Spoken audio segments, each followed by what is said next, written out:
Well, whoop-dee-doo. You're not late. You're just in time. The Hairy Scary Hangout will begin shortly.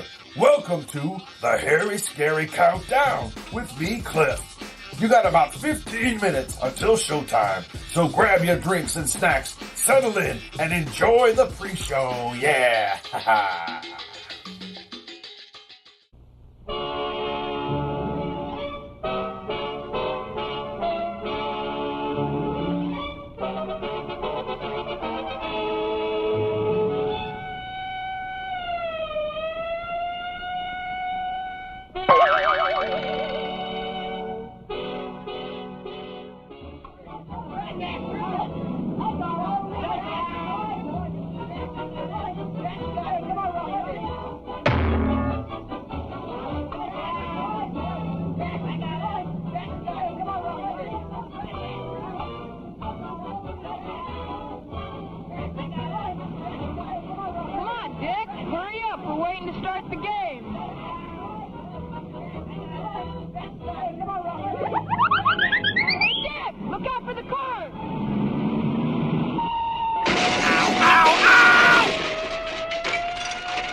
Yes, sir.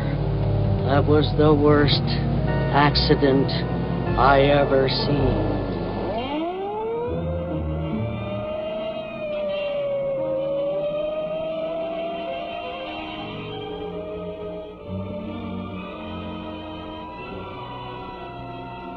Oh, my ovaries. He won't be awake for an hour or so, and I'll be back by then. Might be a good idea if you'd look in on him. Yes, Doctor. Stop rushing me!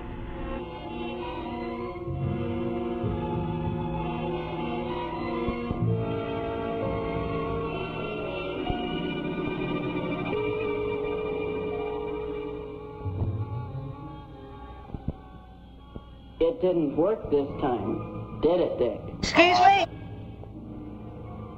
Oh, I know you've crossed against the red light a lot of times before. And have been pretty lucky. Dork-satted! But you can't be lucky forever. Sometimes things go wrong. That's why you're here. Who are you? You ought to know me by now. I've been trying to keep you out of trouble all my life. And your name? I'm known as Good Judgment, but call me Judge. For a minute, I thought you were going to take my advice at that intersection and wait for the beginning of the green light. Back off, Jack! But it seems you were in too much of a hurry to make that ball game to bother thinking about good judgment. Good judgment? Phooey. Satan? Why don't you leave Dick alone? What? He doesn't need a babysitter. You and your advice. Look both ways. I'm the devil. Wait for the green light. Don't play in the street. Ah, kid stuff. Dick's old enough to take care of himself. You think he's an idiot or something? Yes. He would be if he listened to you, and it's a cinch your advice hasn't exactly helped him. Who's this fellow? Oh, that's Bad Impulse. Imp for short.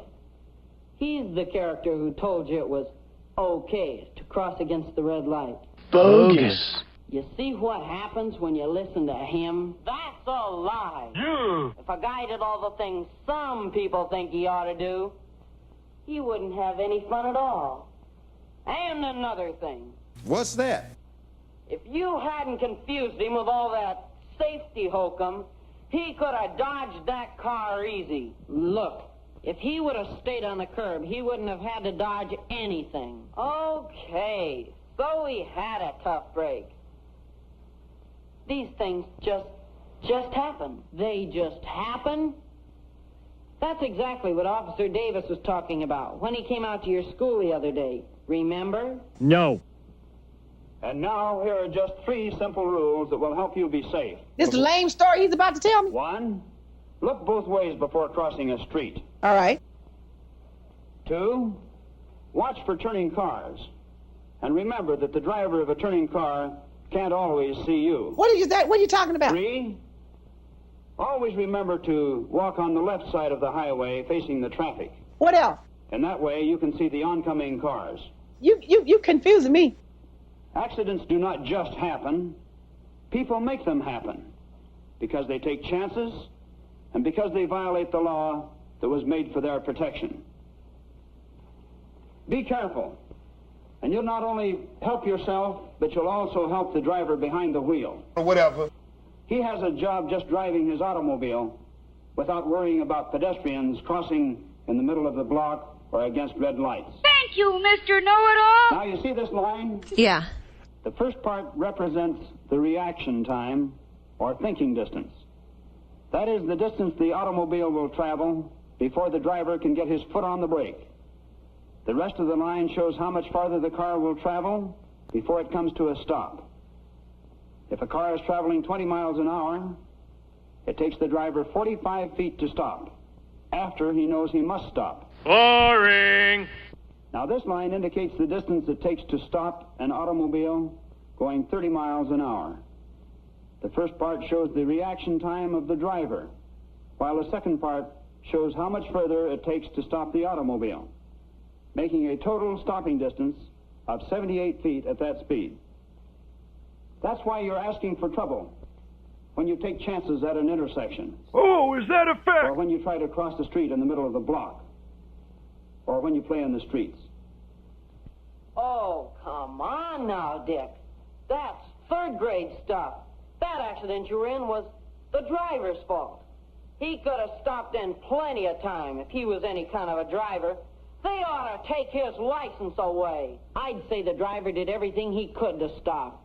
Don't you think so, Dick? Get a load of this guy. Some friend, this judge, trying to blame everything on you. Why, if I were you, I'd... Now, just a minute. Shut up! Judge is right. Oh, let's forget the whole thing. It's not that important. Not important? Are you kidding? It's something everybody should know about and remember and do. Da-da-da, da-da. Oh, listen to that guy talk. One more crack like that and I'm going to come over there and break one of your legs. A lot of other guys are going to be in trouble, too, if they try to beat the red light or if they play out in the middle of the street. So what's wrong with playing in the street? These kids can take care of themselves. What do you want them to do? Sit home and play patty cake? What's wrong with you? It's true they're big enough to take care of themselves, and that's something pretty important. But it certainly isn't very smart to play out in the middle of the street or to take unnecessary chances, especially around traffic. Damn right. The guy or girl who takes a chance is gambling with his own life. He makes things difficult for automobile drivers, no matter how careful they try to be.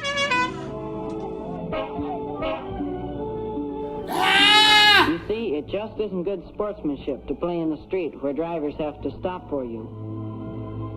It's a lot more fun to play where you can concentrate on the game, and it's much safer. So let's all sit home and cut out paper dolls. That's a real bright remark, Imp. Just about your speed, all right. And I suppose you know just the right thing to do? You bet I do. All kids like Dick have to do is use a little common sense, and their chances of growing up to play on bigger teams someday are a lot better. You know, I never thought of that. Duh. I wonder if I'll ever be able to play ball again. No. What if I can't? What if I can't ever walk again? Oh, I just gotta. Now take it easy, Dick. That's the trouble with listening to Bad Impulse. When you listen to that guy, there's a lot of things you don't think of until it's too late. Now, hold on, Dick. What? Don't let him get you all mixed up. We've had a lot of fun together. And look where I am now. No! Well, that's the trouble when you take chances in traffic. Sooner or later, your luck runs out. Kids take chances every day and get away with them. Who wants to wait all day for a light to change to green before starting across the street? Nah. Why walk down to an intersection just to get to the other side. Whoa! Why go to the playground when there's plenty of room in the street? Signal, set, 2, 4, 6, hike.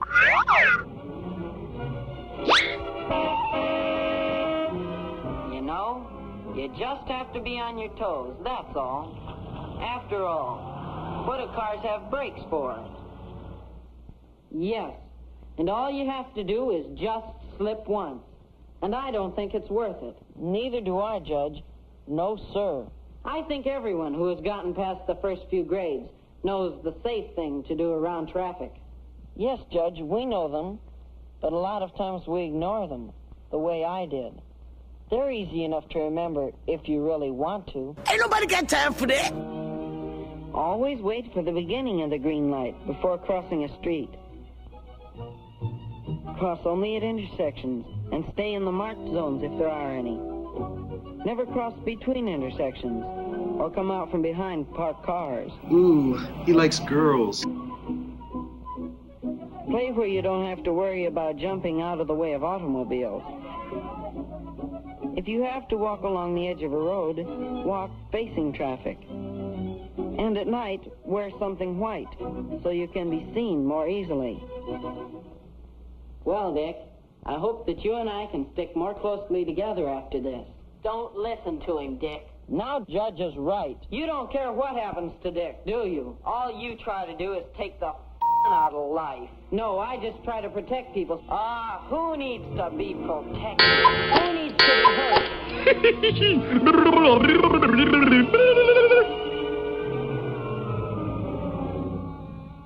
Why didn't you take a picture of the last slugger? Well, young fella, you must have been having some dream. Dream?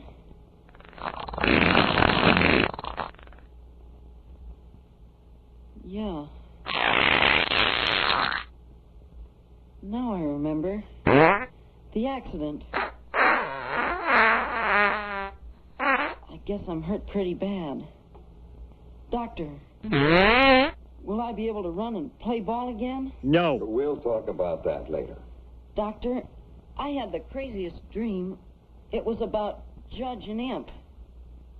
Judge was right all along. Well, you just better take it easy, son. I will from now on. Especially now that Judge and I understand each other. That boy's as strong as an ox and just about as smart. Judge? Sure. Judge is my pal. Good judgment.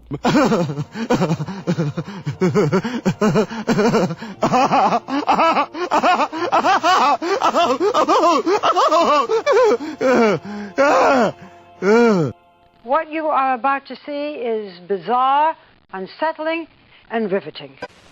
Sparkling soft drinks. Ain't nothing like a good Mountain Dew. Hey! Hey! Steaming hot coffee. Roses are red, and how do you do? Drink 4 of these and woo, woo, woo, woo.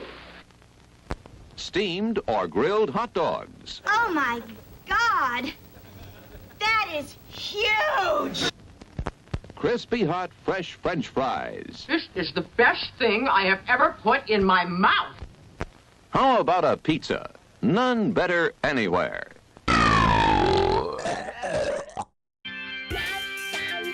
Hey, gang, it's been real. They say that all good things come to an end, but things are just getting started around here. That's right. There's no time like showtime, baby. So let's get this party started.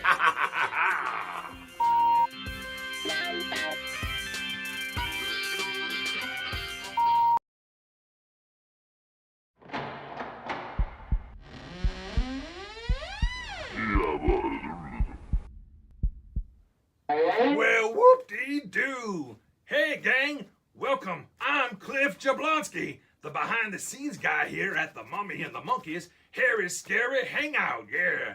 And I want to know one thing. Are you DTF? That's right. You know what I'm talking about. Are you down to Friday?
production. Hey-o! It's a moving. We're good. We got audio. Hey, what's buzzing, cousins?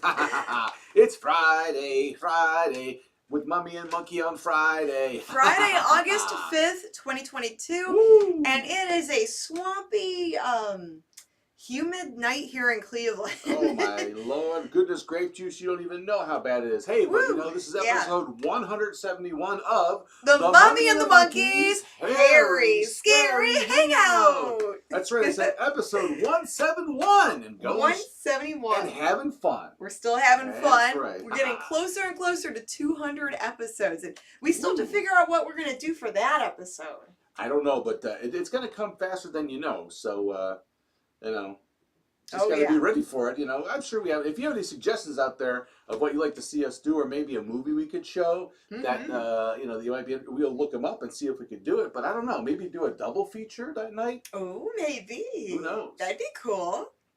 We've got guest star Louis the Crypt Kitty. We are joined, yes, and he's facing the other way now. You see his face and not his ace. You know what I mean? ACE. Yeah, there you go. Yeah, now the short that we during the countdown, that was pretty funny, and we were having a discussion on there that if it were Facebook, everyone would be in Facebook jail. I think we would all be in Facebook jail from that last video clip. So good choice, Cliff. That one's really funny. Yeah, way to go, my little red buddy. Yes, you did a good job with that one. He pulled that one out of the mothballs. I think he showed that last year or something like that. Yeah. Every now and then he'll do repeats. Put that one together. But anyway, we're here tonight, and wow, we're actually going to originally take off tonight, but we decided to come back and host yet again. Because we love it. We're gluttons for fun, I guess. Yeah. We're gluttons for punishment. There you go. I mean, I coined a new word. And for tonight's movie, it's from 1935, starring Bela Lugosi. That's right. And it's called Murder by Television. It's a really... I'm not going to sugarcoat this. It's a crappy movie. It's a really crappy movie. It's a very simple movie, okay? It's not very long. It's kind of like this weird, short, like 1930s whodunit. And it's based around the newly forming technology of the television set, okay? Yes. And television in general, you know, because before all that, obviously, radio was king. You know, kind of like now where television is king, and as far as broadcast and internet is kind of the TV to that time's radio. Yeah. It's a new sort of way to broadcast things, and but we'll talk more about the movie during the Snack Toys segment. Oh, absolutely. We have a lot we're going to discuss for that. Yes, but I'm just setting up what's going on for tonight's movie without giving too much of the movie away. Not that there's a lot to give away, but just to kind of set people up, and hey, we have to burn a little time because this movie is a little shorter. Oh, let me grab. I don't even have my grab. Dane Stotzer. Wow, thank you for the super chat. I'm gonna have to. I can't grab my Barba Papa to give you a squeak, but I have this. Let's see whatever random sound effect. But hey, there you go. Dane Stotzer for that one. I got my little sound. A fan sent us this a while back. Oh yeah, I remember. It's like a little sound effects box, you know. And so there you go. Anytime there's a super chat, Grim will play a sound effect. That's right. How about that? A random sound effect. That's Barba Papa's taking a break. Barba Papa's taking the night. Now he's taking the night off. He's taking the night off. Yeah. But yeah. So anyway, we always have like a backup. That's called a redundancy in the business, you know. Anyway, so yeah, I think we have a fun show. Oh, I gotta come up with something. Hold on. Oh. Hey! Wolfgang Jacobs, thank you for the $5 super chat. All right. So we have, oh darn it. What? I forgot to bring the prize down here. What? So we're going to give away a Mummy and the Monkey mystery DVD. Ah. I don't have it with me right now to show you, but one lucky winner at the end of the night will get a mystery DVD. Ooh, that's interesting. And how will they be able to participate in tonight's prize giveaway, Janet? Well, all you have to do to participate is to be active in our YouTube live chat. We have people that watch us, on YouTube and on Public Media Network. If you jump on the YouTube live chat on our YouTube channel, I will write all of your names down and put them in my big plastic shiny mummy bucket. Ooh, ouch. And then we will pick one lucky winner at the end of the night. Mm-hmm. As we always do. That's right. We're at least good for a prize giveaway. In the past, we've given away DVDs, T-shirts, tickets to things, all kinds of stuff. All kinds of fun, fabulous prizes. And I actually sent out 2 prize packs today to lucky winners from some past episodes. Very, very good. Yeah, sometimes it takes a little bit of time to get their mailing address, but when they send it, we send the prizes right off. Oh, yeah. But yeah, so tonight's movie again is Murder by Television, right? Right, and then we have our we have a special shout out. We have a birthday boy tonight. It's Earl's birthday. That's right, our Crypt Kitten Earl. Yeah, we don't know his exact birthday, so we just say it's his birthday around the time that we adopted him. Now, when I went back in the archives to grab some stuff, I noticed that we've celebrated Earl's birthday before around this time. We did, We were remiss last year. We have a first and a second, but we don't have a third because this is his 4th year, right? So we must have maybe, I don't know what happened last year. I thought we did do a shout out to Earl. We may have. I just didn't see anything. I thought we had some too. I have to look it up. All right. But I do have some footage of the first couple, which are fun. And then we've got our Mini Monster shout out. So, oh my God. The Mini Monster mascot for you is Louie. I have Louie tonight. He's filling in for Barbara Papa and Fart Work. I've got Putrid Petunia here, and I changed the chair up a little bit. The other one needs some work. So, all right. We have a lot of people that watch with their mini monsters. We are not a kids show, but a lot of people watch with their kids. So parental discretion is advised. That's right. You never know what's going to pop out of any of our mouths or these movies sometimes too. There's never anything that crazy. But hey, we got another super chat. Can you read the name? Thank you, Connie Cleary, for the $4.99 super chat. That's really sweet. Here's a sound for you. Oh, that wasn't a good one. But you know, it's random. I can't see what I'm pushing here. All right. And a 1, and a 2, and a 3. You almost said Magic Macabre. Here, okay, ready? No, I didn't. Okay. All right. Mini monsters, mini monsters, roar, roar, roar. Mini monsters, here they are. Mini monster shout outs to Baby Joe, Dimitri, and Lucy. Hey. Hi there, kiddos. Okay, Adam and Peanut. Hey, minis. Louie says hi. Mia, a.k.a. Scoo. Hello. We've got Charlotte, Taylor, and Matt. Can't forget them. Oh, no, of course not. We've got Gabriel, Adeline, and Eva. Hey there, minis. Oh, ain't that cute. We've got Mackenzie, and Isabella, and Carly. Hello there. Hello. And then we've got Cassandra, and Violet, and Lil Kong. We can't forget them. Violet and Lil Kong? Violet and Lil Kong. Wow. And then there's Atticus and Penny. And Miss Hannah. Can't forget them. Hannah.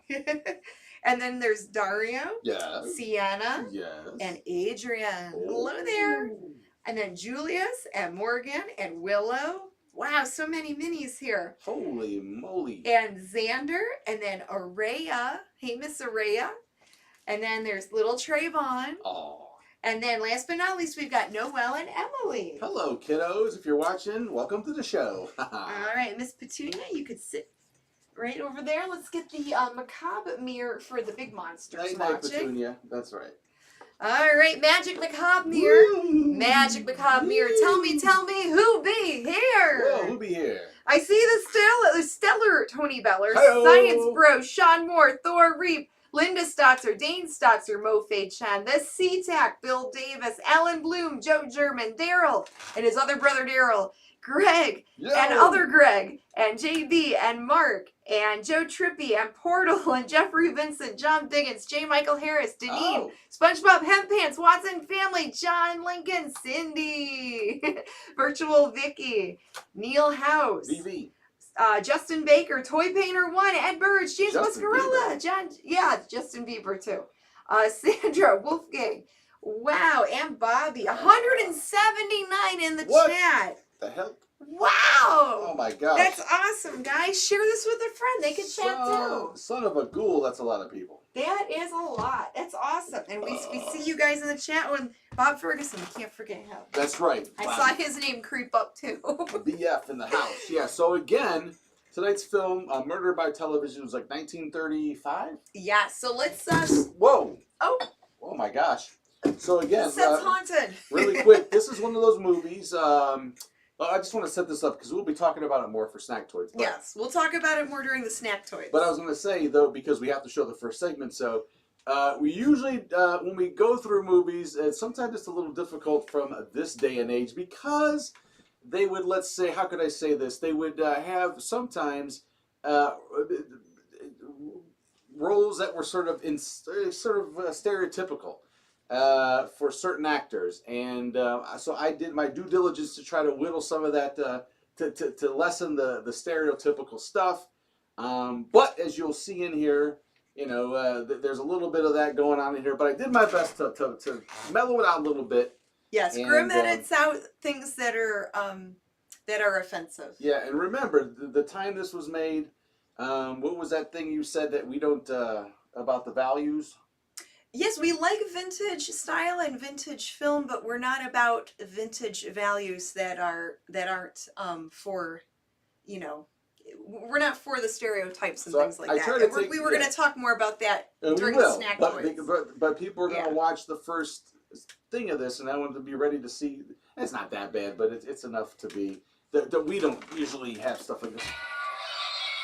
What's that? J. Michael Harris says, greetings from Port Clinton. Chris and I are celebrating our anniversary and watching you. Oh, hey, Chris and Mike. Happy anniversary, Chris and Mike. Nice. Yeah, so this one I'm sure a lot of people haven't seen, but it's very strange. Like I said, I did my best to soften the blows in here and pump up any of the boringness of the movie. But hey, it is what it is. Hopefully the show is more entertaining as a whole to you, because, hey, we love hanging out with y'all. So let's get into part one of Murder by Television. Right here on The Mummy and the Monkeys Very Scary Hangout. Part one coming up. Woohoo!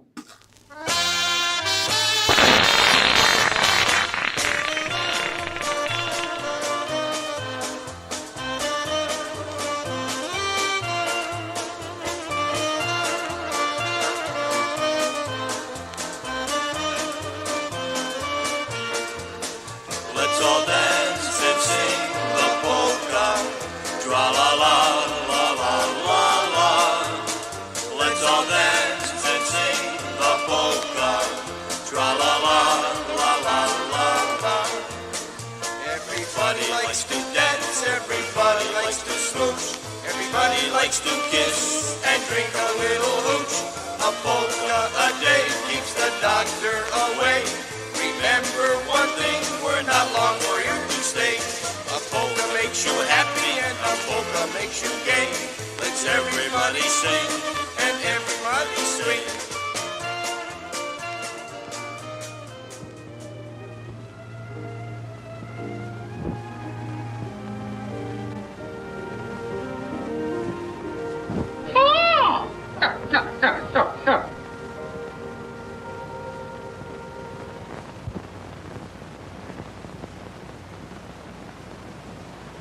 Have you been holding that wire to the coast open? Yes, sir. San Francisco's ready. Go ahead. Hello, Frisco. Who's there? Hammond talking. Ah! Were you able to pick up Professor Howland's test? No. The reception was marvelous. The images were much clearer than we've ever been able to televise. It came through on the micro shortwave and was using about 289. All right, thanks. Goodbye. Ah! This should convince you we've got to fight to maintain our position with any weapons we can utilize. We're caught out on a limb, but we're going to fight for what we've got, and more. What are the chances of our engineers hitting up on the same idea? Remember, he hasn't even protected himself with patents. We knew that when we offered him $5 million for the rights to his discovery.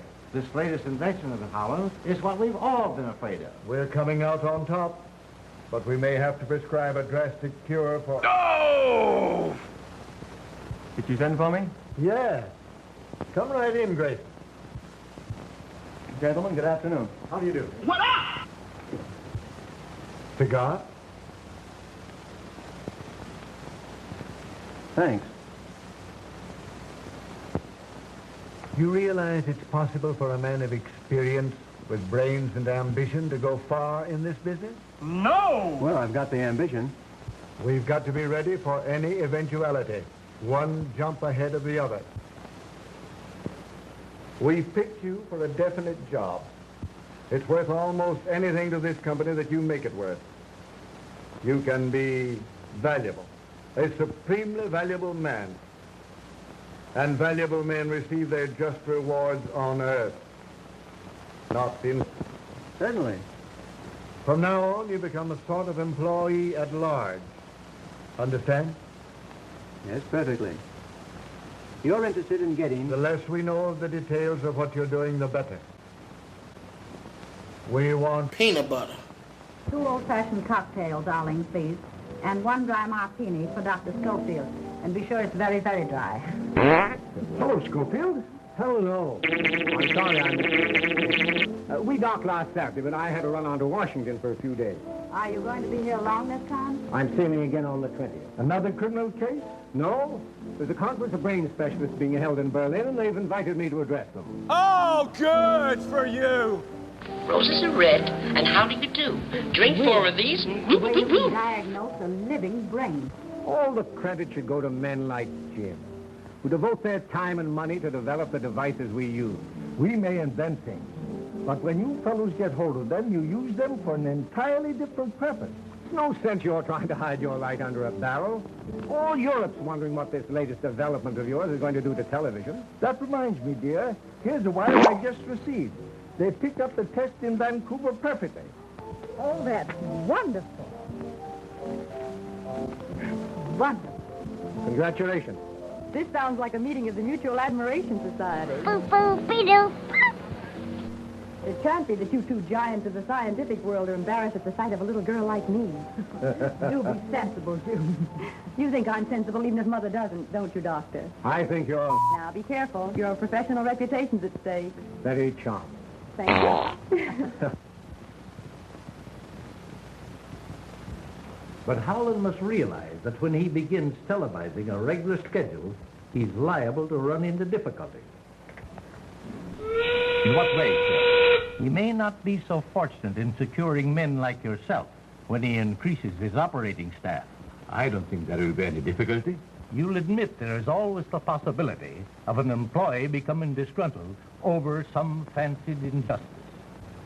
Dissatisfaction always leads to temptation. Oh, is that a fact? There's always purchase.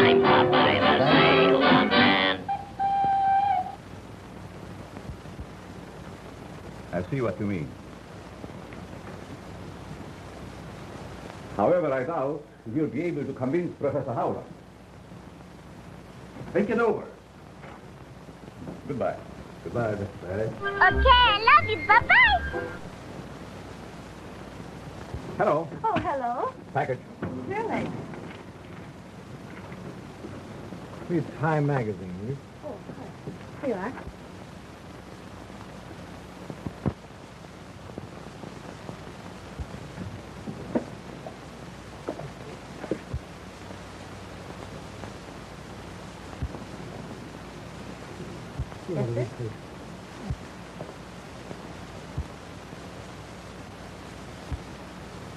I haven't looked this pretty since I was a baby.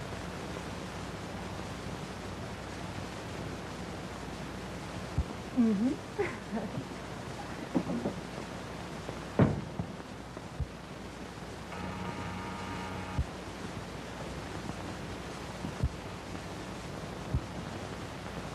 Mr. Perry is back and wishes to see you.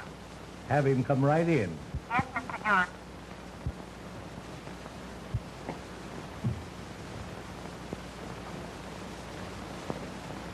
Well, well. This is indeed an unexpected pleasure. Now, I thought I smelled gin and regret.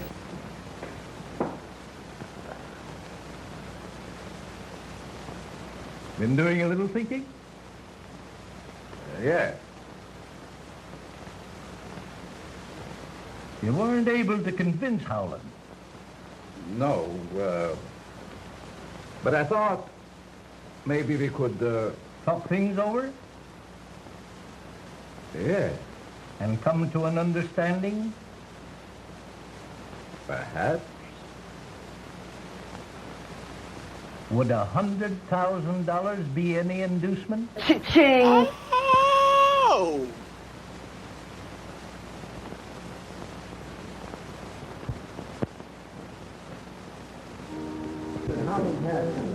I got white folks in here.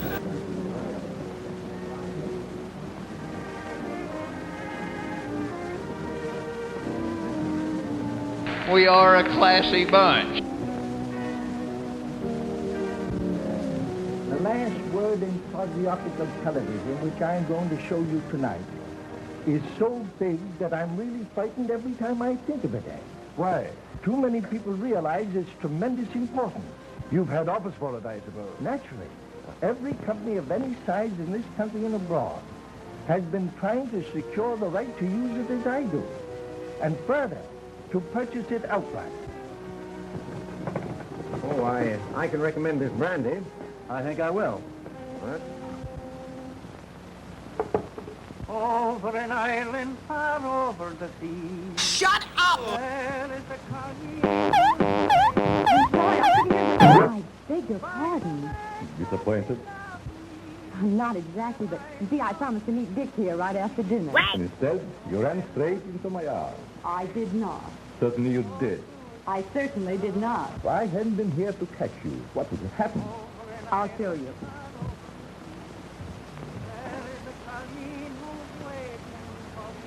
I would have been strolling sedately along, admiring the beautiful view and the wonderful moon. That is such a lie. It is nice out here tonight, isn't it? Lovely. Over an island far over the sea. There is a colony. Here I am, Dick, over here. Oh. I came out for a breath of air, and June almost... Now, don't go telling tales out of school. Well, she did seem a little jumpy when she saw me. Are you nervous, dear? Not exactly. But I have kind of a funny feeling here. My heart doesn't want to stay where it belongs. It keeps going flippity-flop. I guess the excitement was too much for you. Well, we still have time for a short walk. Harry, will you join us? I'd like to, but there are still a few things I have to do before we go on the air. Some other time, perhaps.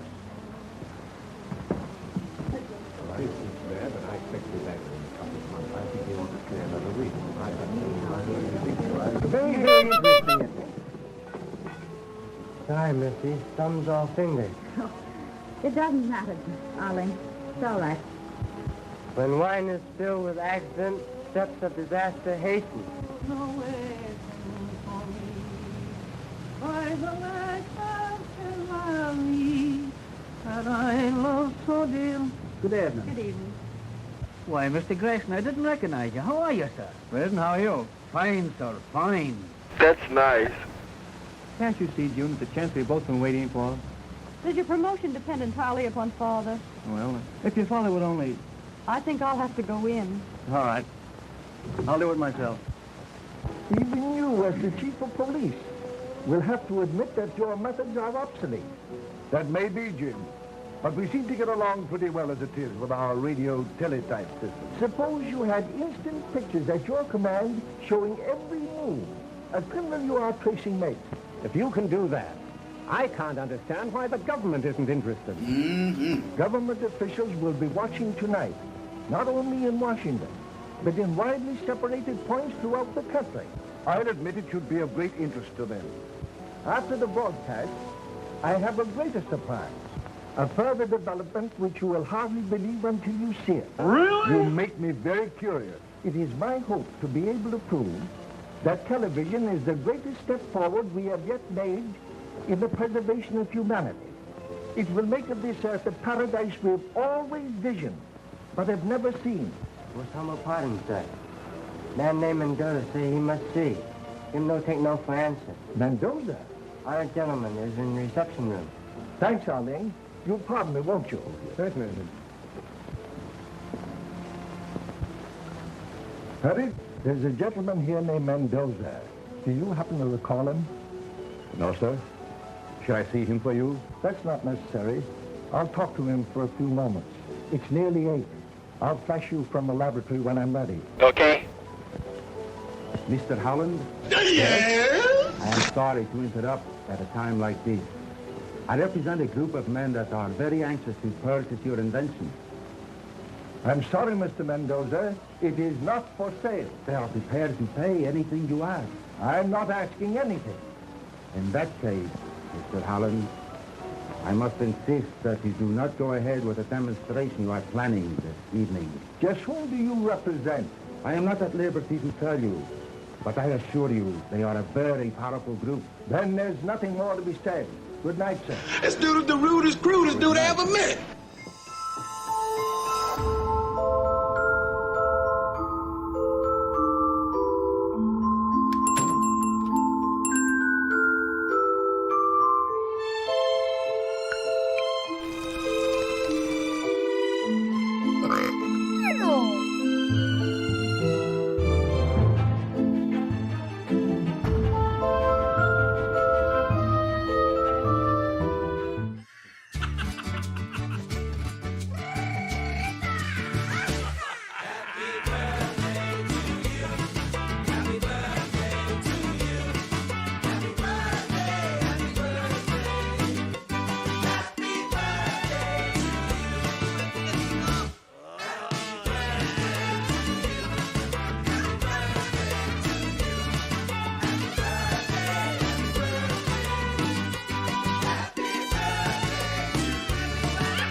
Oh, welcome back, everyone, to the Mummy and the Monkeys Harry Scary Hangout. Yes, you're watching Murder by Television. Ooh. Yes, so they were explaining about TV technology.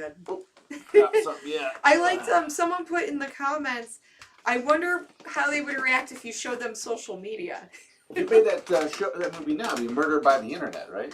Yeah, probably. Even though the Internet's not like television. Sure it is. It's streaming, it's, you know, It's a entertainment broadcast. right into your living room. Streaming entertainment. That's right. Very similar to the antenna. Yeah. Yeah, just in a different way. And that little clip you saw was actually when Earl turned 2. Earl is now 4 already. That's right, and we have a clip of Earl's exploits on his 4th birthday coming up in a little bit. Yeah, he's getting a little bit older, and he took the car keys and wanted to go out and party with his cat friends. And he did. I think he caught a ride with Toonses and went out to the flats here in Cleveland and did a little partying. So he said he would, he would be a part of the show later, that we can put a video stream on him to see how everything went. We've got a little footage of that. So, yeah, he was going to let us know how it all went. But right now, it's time for the segment that you all know and love.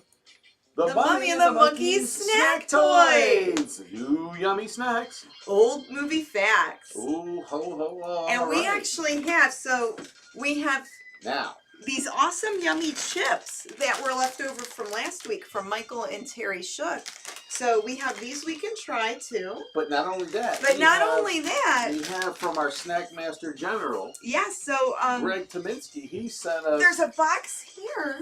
A big old box. From Greg in Parma. Goodness, grape juice. And I cut the tape this time, so yeah, sorry guys. I should have cut that tape the last time. We pre-opened it, but we did not open it up yet, Greg. Oh, So there's a note here. There's a note right on top, like I said, but what's underneath?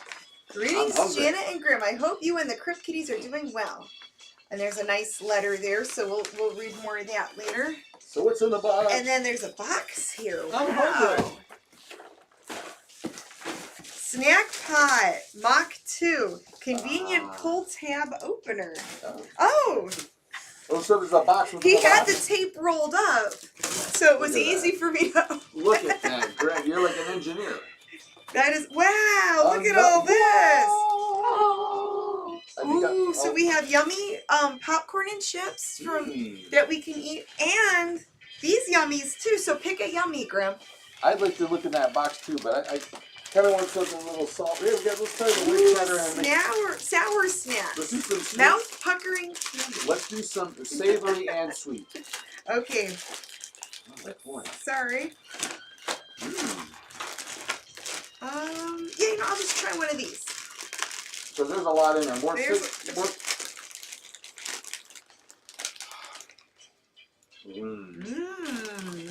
I'm trying to talk with my mouth full here. Try one of these. Sour Jack? Okay, now you're supposed to talk your snack toys while you eat food. That's right. Okay.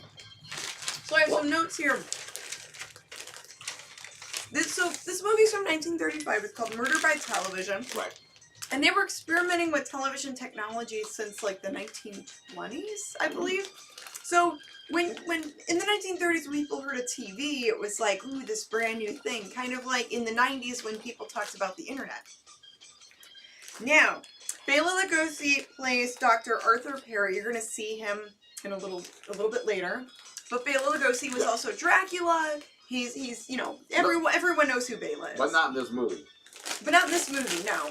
He plays like a different type of doctor. He just happens to talk like Dracula in every movie he's in, because that's how he talks. Pretty much. Anywho.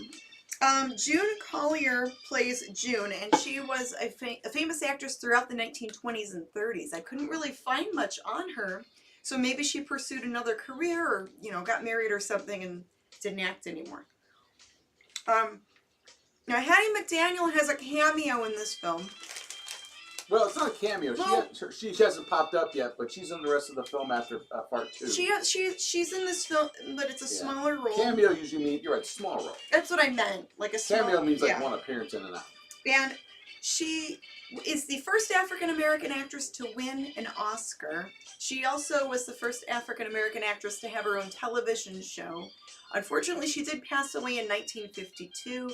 And unfortunately, because of the way people were back in the day, there was a lot of stereotyping, so she didn't really get the credit and the starring film roles that she deserved. So. Even though she won an Academy Award for Gone with the Wind, right? She won for that, for Best Supporting Actress or something like that. Yeah. Yes, and there's a whole, we talked about this, and we didn't want to get too much into it in our, you know, as the Mummy and the Monkey, but no, we'd like to maybe expound on this subject on our podcast, Living the Stream, this Sunday night at 6 p.m. Eastern Time. Yeah. So we think we'll pick all this kind of stuff up from there, because we like to keep this show a little lighthearted and not too heavy, although... So we'll talk about it more on our Sunday evening podcast. We could talk more about that. Yes, because we're supernatural beings, right? We're not real. We're fantastical, mythical creatures. But we have a lot of human friends. Some of our best friends are human. So we want to talk about human-y things with human-y people. So when we're more human-y. So yeah, but we'll just kind of touch on this a little bit. And a lot of people I noticed during the credits were excited to see that Hattie was in this movie. Yes, because she was a very talented actress, and a lot of people did like her. Sure. She actually held parties at her home where Clark Gable and other celebrities would go and hang out with her. So, I mean, that's pretty cool. I didn't know that. Frankly, she gave it damn. Alan Young plays he's a Chinese American actor. He plays Ah Ling in this movie. And Huntley Gordon, he's a Canadian actor.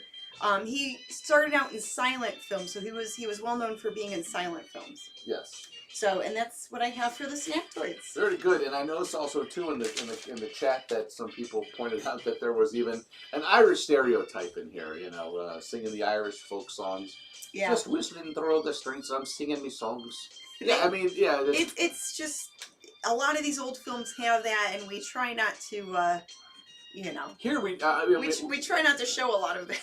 Right, and if we do ever air a movie with something like this in it, I'm going to do my best to whittle it down and take some of the edge off of it, because a lot of it's not even necessary. You won't even know unless you're really familiar with these films what I did to the movies. So, and it doesn't take anything away from the movie. So.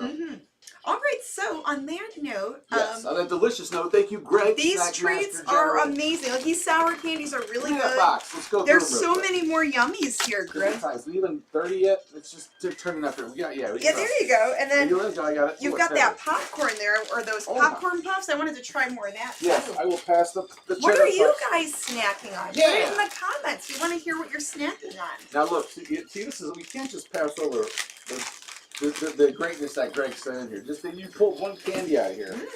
Did you see what's in here? I know, there's a lot in there. Jolt Energy Gum. I could use this for the show. Oh, does that have caffeine in it? It might. It's better. That's all I know. Kirk says that he had Oreos as a snack. Fitting. Oreos are very good. I love dipping them in coffee in the morning. We've got Stallion Candy Cigarettes. These are some of my favorite brands. Target, which is not to be confused with the Target, store. Lucky Lights. Rock and Roll is snacking on wings. Jennifer says deep fried Oreos. I had some wings the other night. Pretty good. Oh, we got some soft and chewy watermelon Willy Wallaby candy. Look! Candy dots! Oh, wow, I remember those. On the paper. And you would even care if you had a little paper with them. It was like roughage, Kind of worked everything It was out. Fiber. Yeah. Blackjack. This is clove-flavored gum. I remember this. Clove-flavored bubble gum. I'm pretty sure. Or chewing gum. It's not bubble gum. Oh, Everlasting Gobstoppers. Gotta love those. And I think we had a super chat from Albert. We did? Yes. Oh, can't be remiss. I must have missed it. Let me pick this one right here. Here, Albert, thank you for the super chat. That was a sexy one. Now, thank you, Albert. I think he's out at the campgrounds watching us on by fireside, by fire pit. There you go. These are all the weirdest ones. I don't know if I've ever... These are strange to me.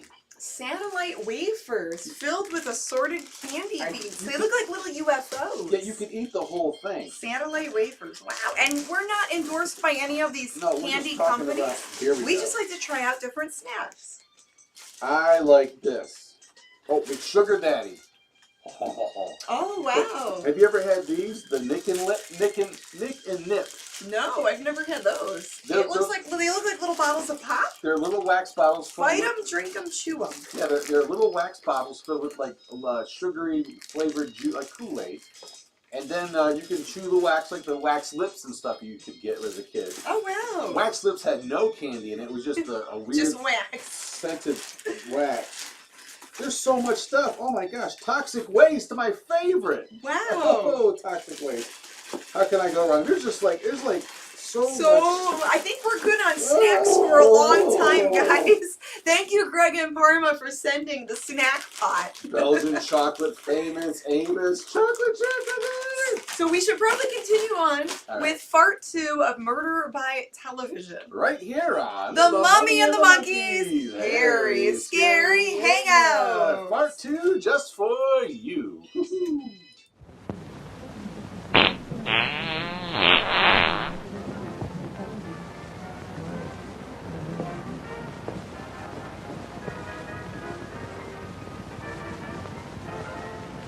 Lights out. And now the movies, folks.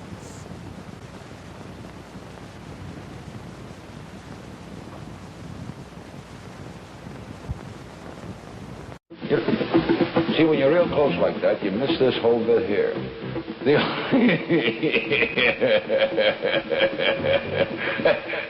Oh, boy. Don't too close. You'll see the phony beard in the hole. Right. I got a very interesting letter from a guy, and I want to read it. And my friend has gone to get it. There you are. Just let me look through this here. Oh, listen, group. Somebody wrote in and said they don't care for Golardi. Just call. Not only do they not care for him, but their whole bridge club hates him. Bridge?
The few of us who are fortunate enough to have television sets have used them merely as a novelty. When we had nothing else to do, we tuned in on whatever program we were able to pick up. Due to the almost insurmountable obstacles encountered in the frequencies required and high-fidelity pictures, our transmissions were limited. But these obstacles, I am happy to say, have been overcome. This in itself was a scientific triumph, but still I was not satisfied. I felt that television should be something more than just another form of amusement. Therefore, I continued my experiments.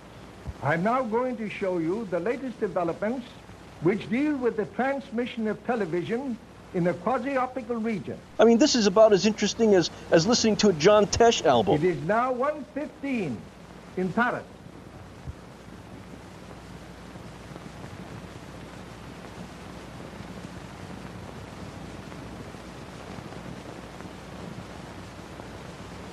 Wouldn't you like to see what's taking place in dear old London?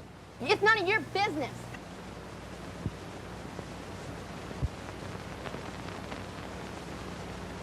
London still has its fog. The fog in London is a little too much for us. Let us try the other side of the world. There's a spot that's very fascinating.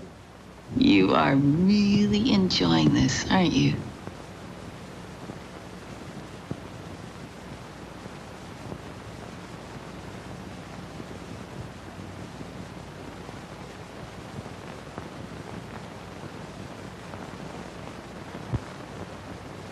Just remembered a phone call I should have made. Do you mind? Certainly not.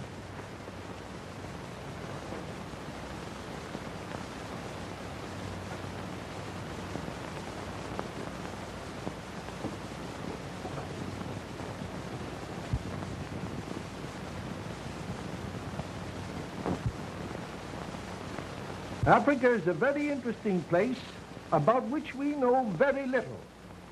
The natives of Africa years ago were indirectly the cause of... Oh, it's the worst one. This is a big one. I'm dying. You hear that, Elizabeth? I'm coming to join you, honey. Turn on the lights, Perry. Somebody turn on the lights. Turn on them lights. What's the matter? What happened? I don't know. Mr. Howland has probably fainted from overexcitement. Everyone, please remain here. It's all right, dear. Say, there's something happened at the Howland residence. Yeah, we're covering it right away. Hello. Kitty Anderson's desk. Get me the Howland residence, quick.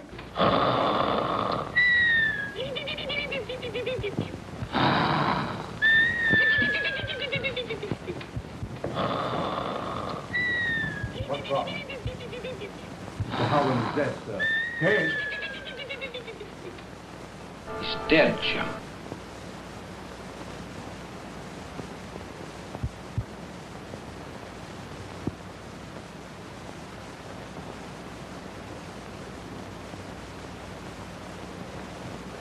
When did you leave the drawing room? During the televising of China. It seemed to be out of focus. I thought something was wrong in the laboratory. Something was. Is that thing still turned on? No. Who shut it off? I don't know. Did the watchman let you up here? I didn't see him. You're sure? Of course. You couldn't be mistaken, could you? I said I didn't see him. I have never been accused of something so heinous! It would have been better if you didn't. Come, Mother.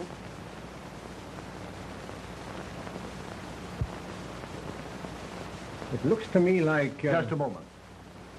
See if you can find that watchman. Okay.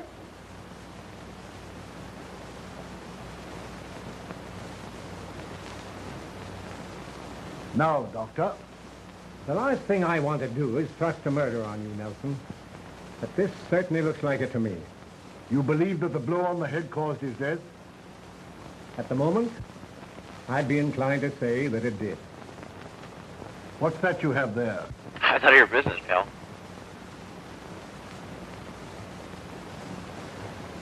Some papers that were on the floor. Is there anything missing? A special cure.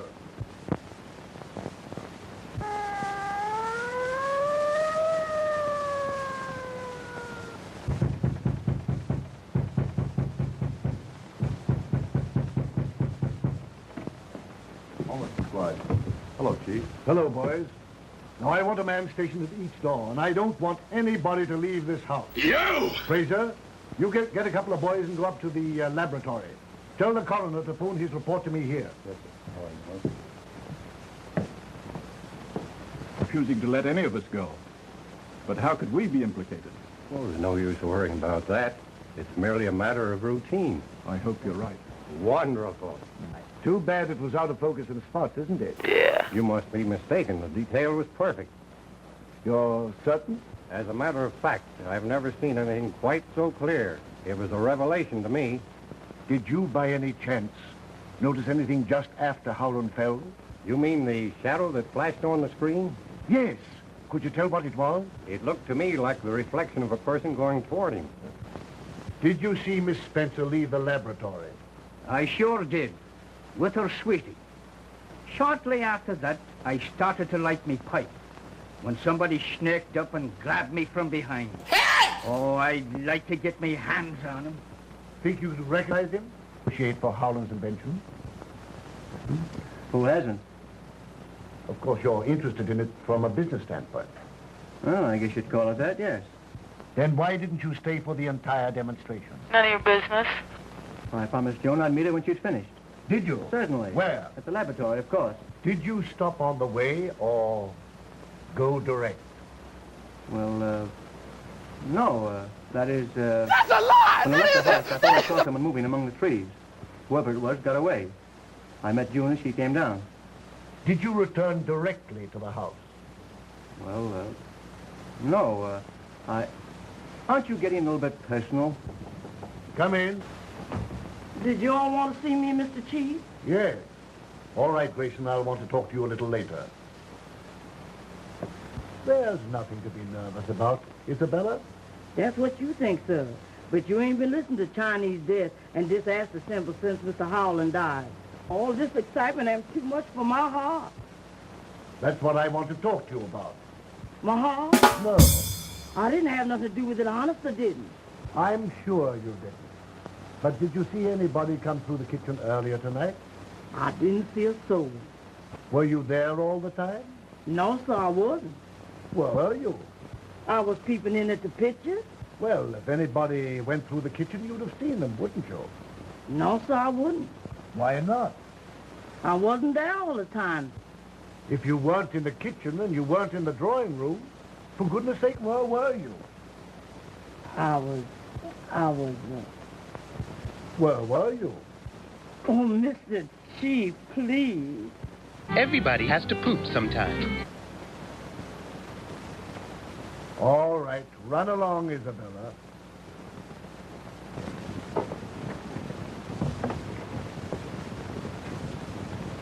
Come on, let's take a look at the rest of them. Okie dokie.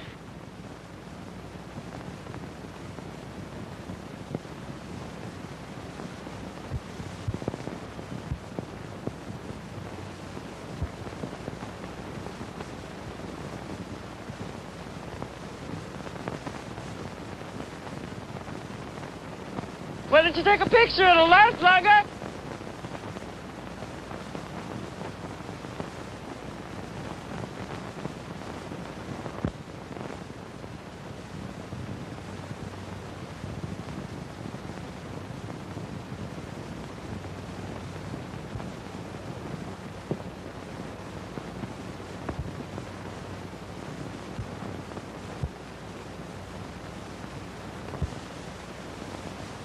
Seems to be the center of attraction.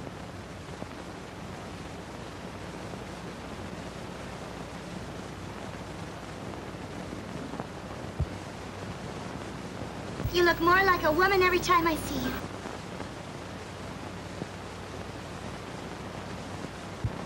Well, I couldn't swear that any of them was the one. They all look alike to me in that soup and fish get-up. That's all for now, Reardon. Just how long have you been with Howland? Oh, I don't know. I should say, let's see, about 7 months. How important a factor is the tube you said was missing from the television set? It's the most vital part of the hookup. Could it be duplicated? I doubt it. Mr. Howland designed it himself. Without his drawings, I'm sure it would be impossible. That's all for now. By the way, Doctor, did you see anything that looked like a figure going across the screen just after Howland collapsed? Sorry, I didn't. I was phoning at the time. Phoning? Yes, I called my office, but no one answered. That makes 3 people that were out of the room. Of course, you didn't leave the premises. I know what you're thinking, but you're wrong. Neither Perry nor Grayson had anything to do with this. Doctor, I'm sure Howland was murdered right before my eyes. I don't know how or by whom. But to me, everyone's guilty until he proves himself innocent. You shouldn't champion anyone. You know, I'm liable to get the idea that you know who did it. How do I know, Chief, that you didn't? Oh. Well, shut the bed. You're watching the Mummy and the Monkey's Hairy Scary Hangout.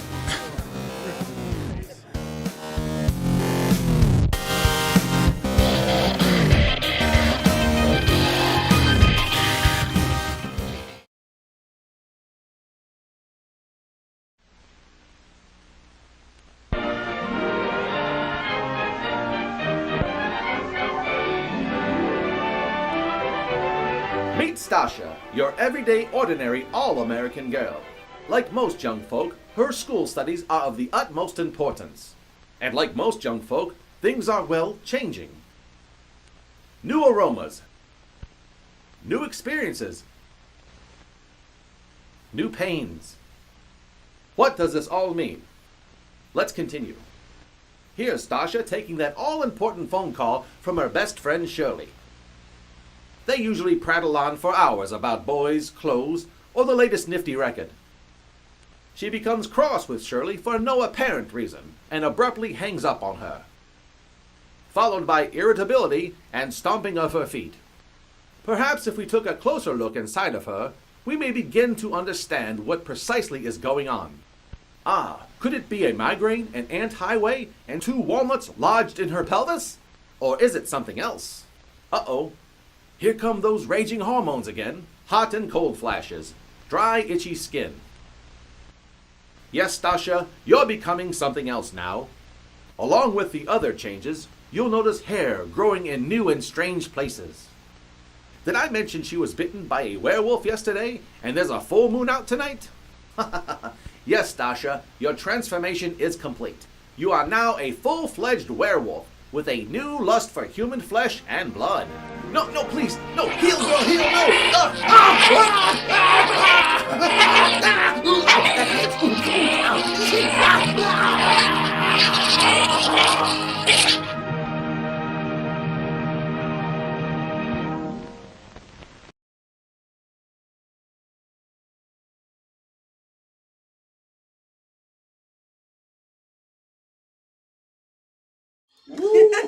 Woohoo, baby. Welcome back to the Mummy and the Monkey's Hairy Scary Hangout. You're watching Death by Television. Starring Bela Lugosi, not Bella Lugosi, like some people out there say. And if you're a horror host, you should have your horror host membership card revoked if you say Bella. Yes, his name was Bela. Bela Lugosi. He was Hungarian. He's a hunky And he was Hungarian. also part Dracula, I heard. Apparently so. I heard he was one of them there Dracula types. Home. I have no home. Yes, and different out. Okay. So yeah, we're halfway through. We're having fun here with all you guys out there. Yeah. It's a fun Friday night. We have something else that's fun that's coming up tomorrow night. We do, and it's going to premiere on our YouTube channel, Grim. Yes, you've been hard at work posting premiere videos because we're going to try to get into the habit of eventually, at least by fall, if all goes well, of having something uploaded to our YouTube channel every day. Yes, so we're getting in the habit of adding more to the YouTube channel, and I was going through the Mummy and the Monkey archives, and I found some footage that we never released because at the time, well, it still has audio issues, but at the time maybe we were embarrassed by it or something and just scrapped the video. But we have footage from a comic convention from 2017 called Genghis Khan. Genghis Khan? Genghis Khan Cleveland, and it features all independent comic book artists, and creators, comic book creators, and letterers, and writers, and all sorts of creative people. So Grim and I went around in 2017 and we interviewed everyone, you know, from the convention, and the audio was bad because the microphone battery was dying. That's right, and that's, so you could still hear what's going on. The audio quality isn't that good, but you could still hear it. So I upped the volume and tried to fix it a little bit, and did some salvaging, and it's going to be about a half-hour special that's going to air tomorrow night at 7 p.m. Eastern Time. And that was the beginning of our budding friendship with Tom Orzechowski and Lois Buhalis, if I'm not mistaken. Yes. And we interviewed Tom there. Mm-hmm. And Tom and Lois are both comic book letterers. Yes, legendary comic book letterers. Oh, yes. Mm-hmm. They've worked on some amazing comical books. Yes. So, yeah, I'm glad that I was able to find that and save that footage. So, when people talk about Ghoulardi, when they talk about Vampira and some of the horror hosts of yesteryear... Yes. Year. A lot of that footage wasn't saved or salvaged or archived the way it should have been. So I think it's good, Grim, you know, that Grim and I are being proactive. Yes. And I'm being proactive right now in deleting the chat bot. Oh, no.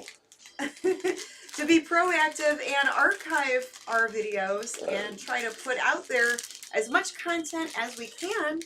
That way, you know, when our days are done for, people can't go back and say, oh, there's no footage of them. I can't find any video of them. If anyone gives a hoot someday about our show, not that we're anywhere near the likes of Ghoulardi and people like that, but, you know, entertainers like that, but if by some chance we become even that, is a tenth that interesting to people, there'll be stuff out there of us to find. Oh, yeah. It'll be out there. To waste your time away. Hey, we going to any raves lately coming up? No, not that I know There's of. a couple of candy necklaces that would probably be good to take there. From Greg. I remember those. They still make candy necklaces. Sugar Daddies and Skybar. Let's try Skybar. Grim is still going through this candy loop. Look, he's really enjoying it. Yeah, how can I look? I got Pop Rocks. I mean, all the classic stuff's in here. It's great stuff. I don't think I've ever had a Skybar. I think this is a European thing. Yeah, that I'm not familiar with. I guess it's better than I'm a poopin' thing, right? European, I'm a poopin'. Neil says, love your guys' shows. Thank you, Neil. We love that you love our shows. Yeah, it's a great deal of fun for us, and we miss it, and we don't do a Friday night show. And speaking of not doing something on Friday night, we're not going to do the Hangout tonight. The Hangover. We're doing the Hangout we're doing now. the Hangout right now. Wait a minute, yeah. The Hangover. We're just not hosting the Harry Scary Hangover tonight, but don't worry. We have the Genghis Khan never-before-seen footage that will be released tomorrow night. It's going to premiere on our YouTube channel. So when the video plays, there will be a chat. You can actually chat on there. That's right. And then Sunday evening. Sunday! We've got our podcast. Do we have the still for that, Grim? Yes, I can find that. Yeah, can you find the still for that? I didn't know we were doing stills. Okay, hold on. We could do that a little bit, right? Okay, and then show more, like, promo stuff a little bit later. Absolutely. I don't know what's going to show up first. Oh, that's the Late Horror Show, but that's okay. Go check out the stuff on the Late Horror Show. Dino interviewed us a few weeks ago.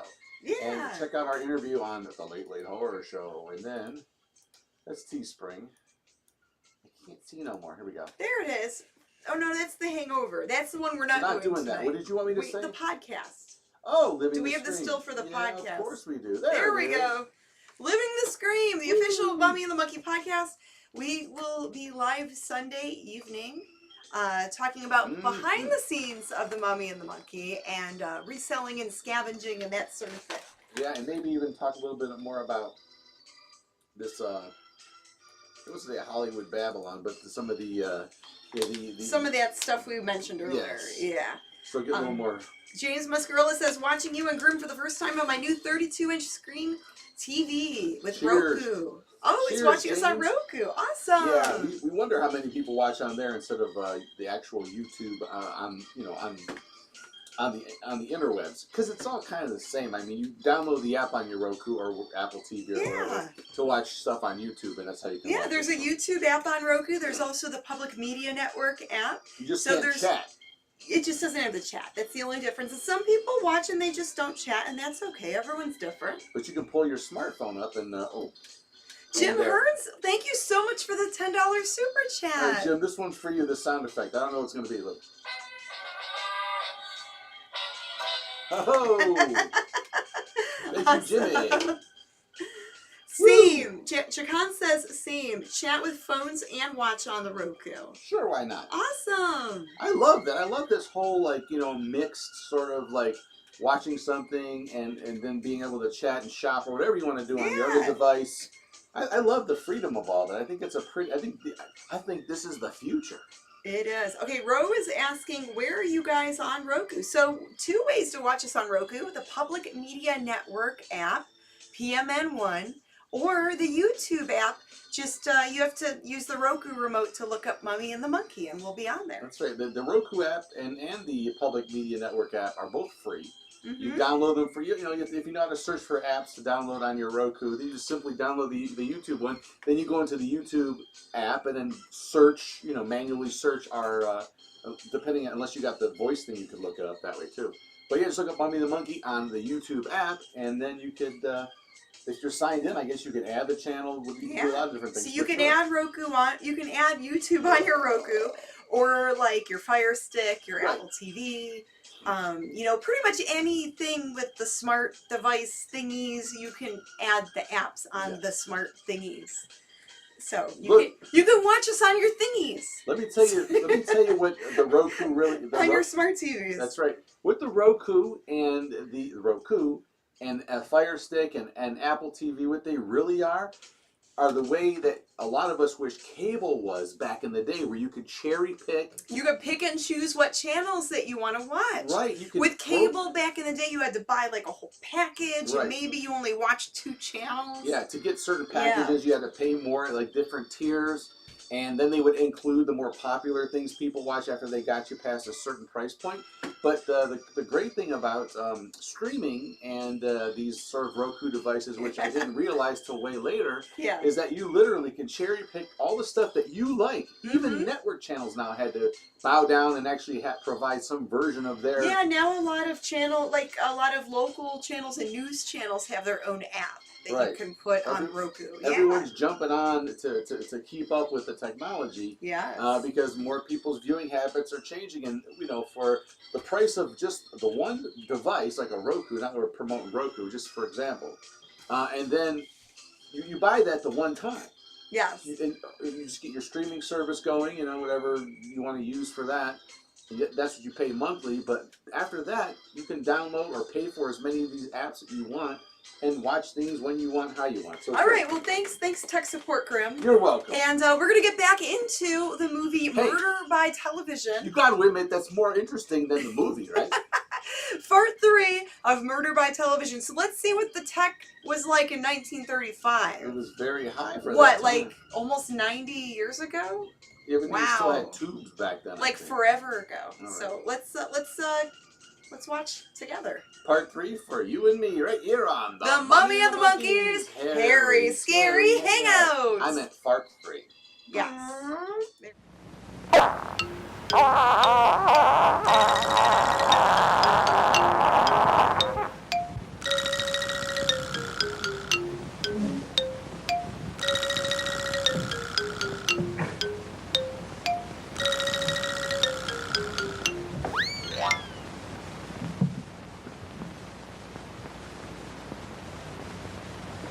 You said mommy! Wait a minute, let go. I know. Ow! Stand here. Wait a minute. If you'll put that toad sticker up, you won't need it. Boss man no only players. Boss man say throw him out. Oh, wait a minute. Out you go! Wait, you go. Out you go, honey! Out you go, honey! I got... But I told you I got business here. We sure be still. Where's Mr. Nelson? Why, I don't know. Would you mind trying to find him? Father's safe has been burglarized. You'd better notify him yourself. You dick! Anything new, Nelson? Mother would like to see you at once, Mr. Nelson. Father's room has been broken into. That's my problem?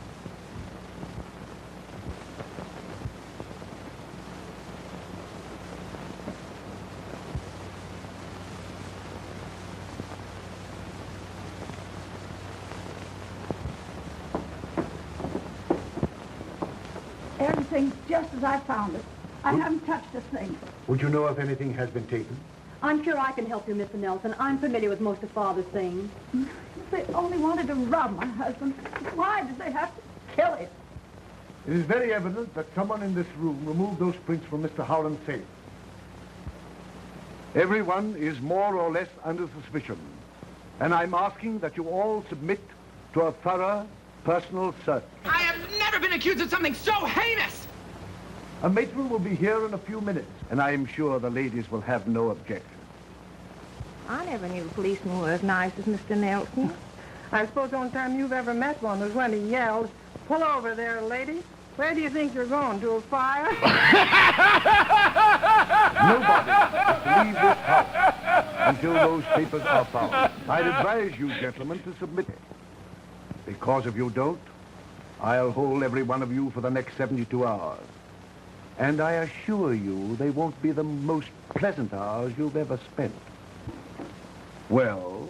I'm trying to think, but nothing happens. I have no objection.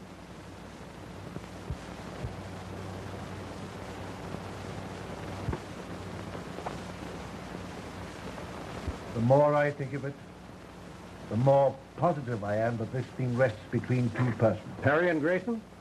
Yes. They both have motives, and they're the only ones that have. They were both out on the grounds when Howland was murdered, but neither can prove where he was. Grayson's ambitious. He's in the television business. He tried to get Howland's invention. He knows it's worth millions.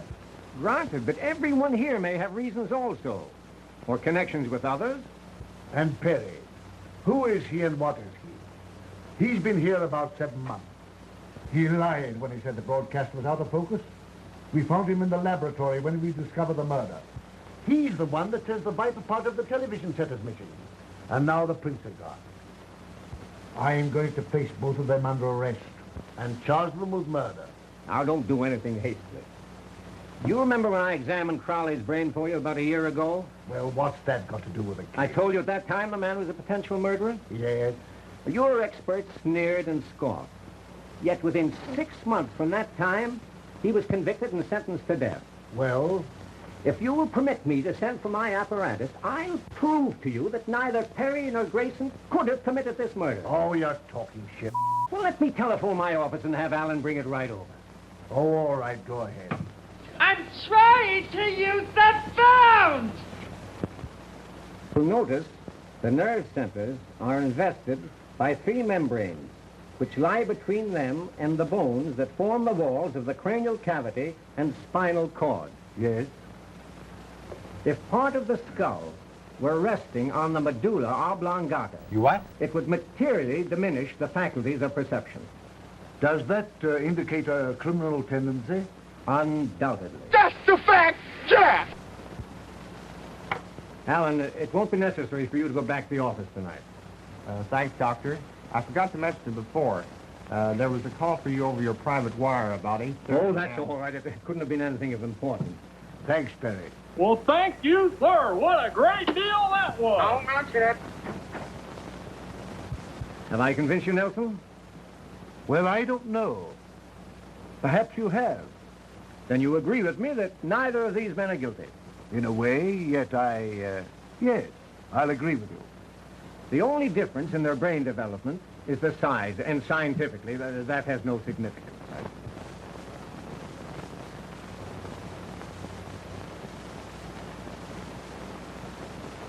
Pauline, scotch and soda.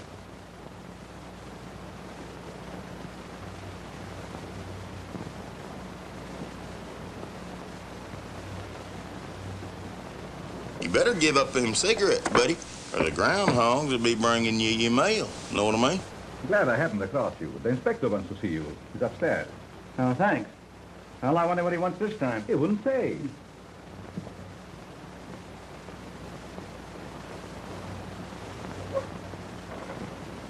Uh-oh.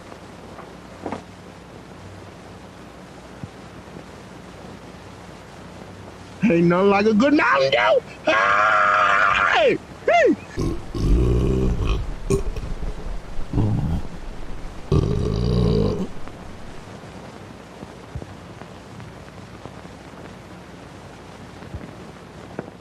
Inspector, you sent for me? Huh? No. Well, he... Funny. We're getting a little close in here. Yes, it is rather warm. Where are you going? Back off, Jack! Out for a little air. Sorry. My name is Perry, and Chief's orders, nobody leaves this house. Names don't mean anything. Everybody's a dipstick.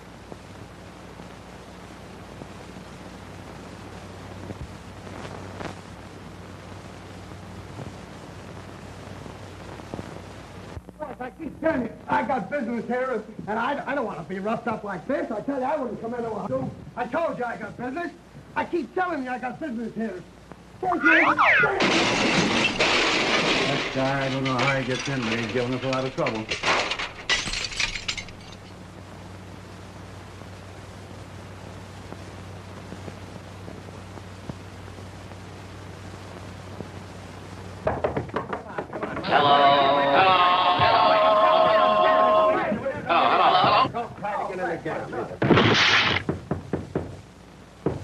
Open sesame. Don't quit rapping on here. I'm going to chase you all out of here. What do you want?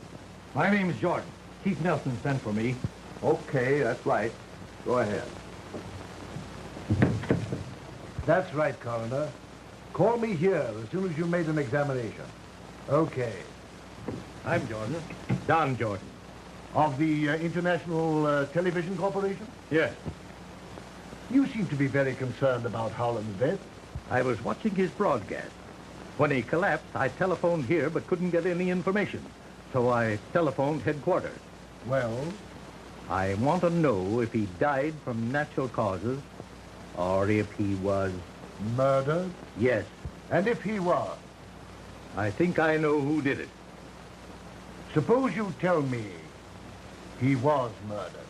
Howland had an invention which we were all more or less interested in, and... Never mind the preliminaries. Get to the point. Well, it's rather difficult, but I'll try. This lame story he's about to A tell? certain party came to me. Who was it? A man by the name of... Who? Perry. Go ahead. What else? During our conversation, I made him an offer of a substantial sum if he would use his, that is, his influence with Howland in our behalf. What do you mean by a substantial sum? $100,000. As a bribe? Absolutely not. The money was offered as a gesture of goodwill. If we had someone on the inside, we stood a better chance than the others. We'll see what Perry has to say about this.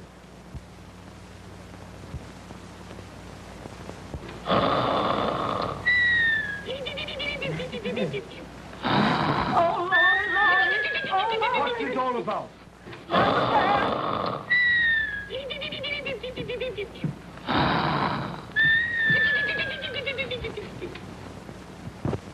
He's the man who came to my office. You sure? Positive. I wonder who could have done it.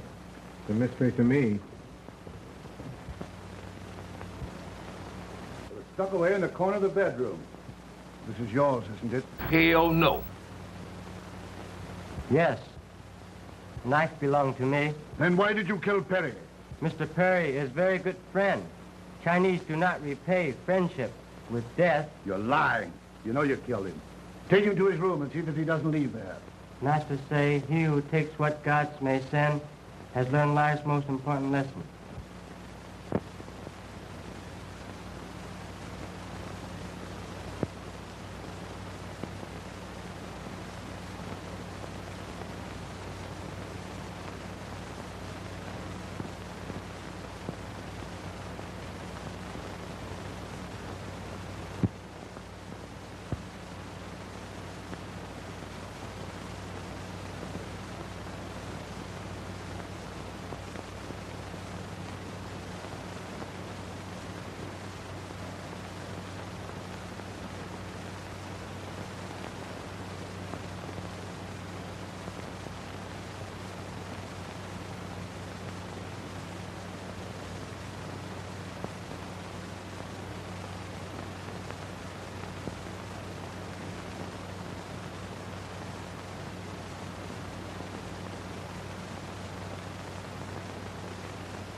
got doing? This thing is going on for going out to stay. Well, I got business. Yeah? Say, listen to the way I come in. I got business in here. Boys, have a heart.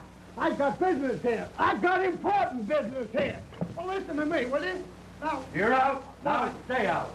You might not come in this way, but this is the way you're going out. Hey, lucky you. You're watching The Mummy and the Monkey.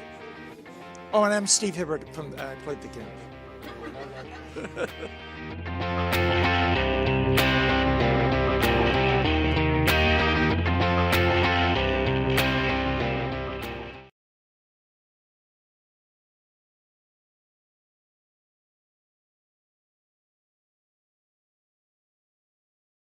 Hello, boys and ghouls. This is Eric Uncle Pigger, creator of Toxic Tunes. I specialize in creepy, kooky, spooky, macabre art that I put on my t-shirt line. I'm always creating new t-shirts every month. I've also got patches, stickers, monster masks, calendars, artworks, air fresheners, pill. I got so much stuff I can't even keep my eyes straight. Just come to Toxic Tunes and see with your own eyes where it's Halloween every day. And stay tuned for more of Mummy and the Monkey. I love these two.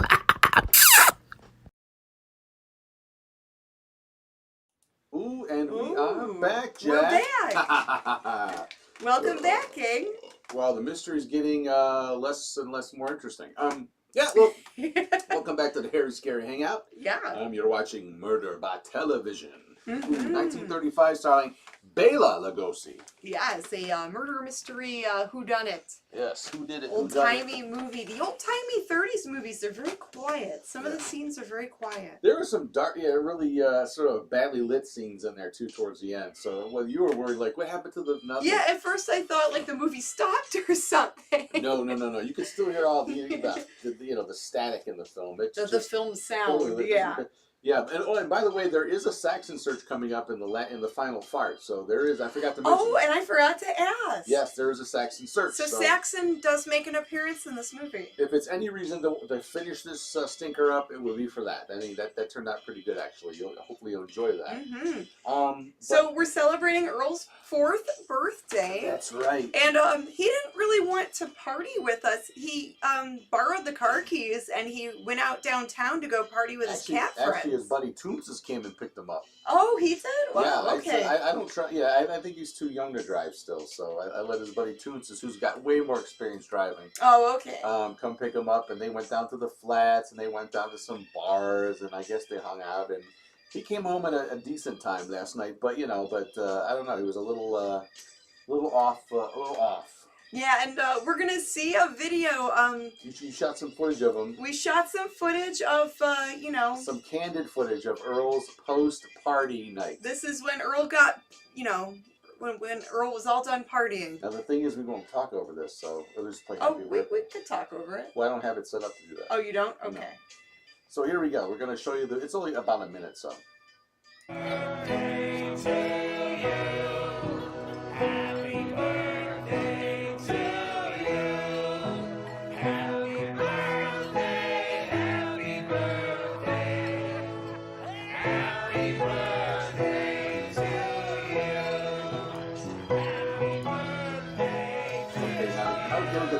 There he is, this little cat. Wow. Earl, what did he do to those other guys? I don't know. He must have been hungry guy. Earl, what did you do? Earl's half off the bottle. He finished that whole bottle? He did.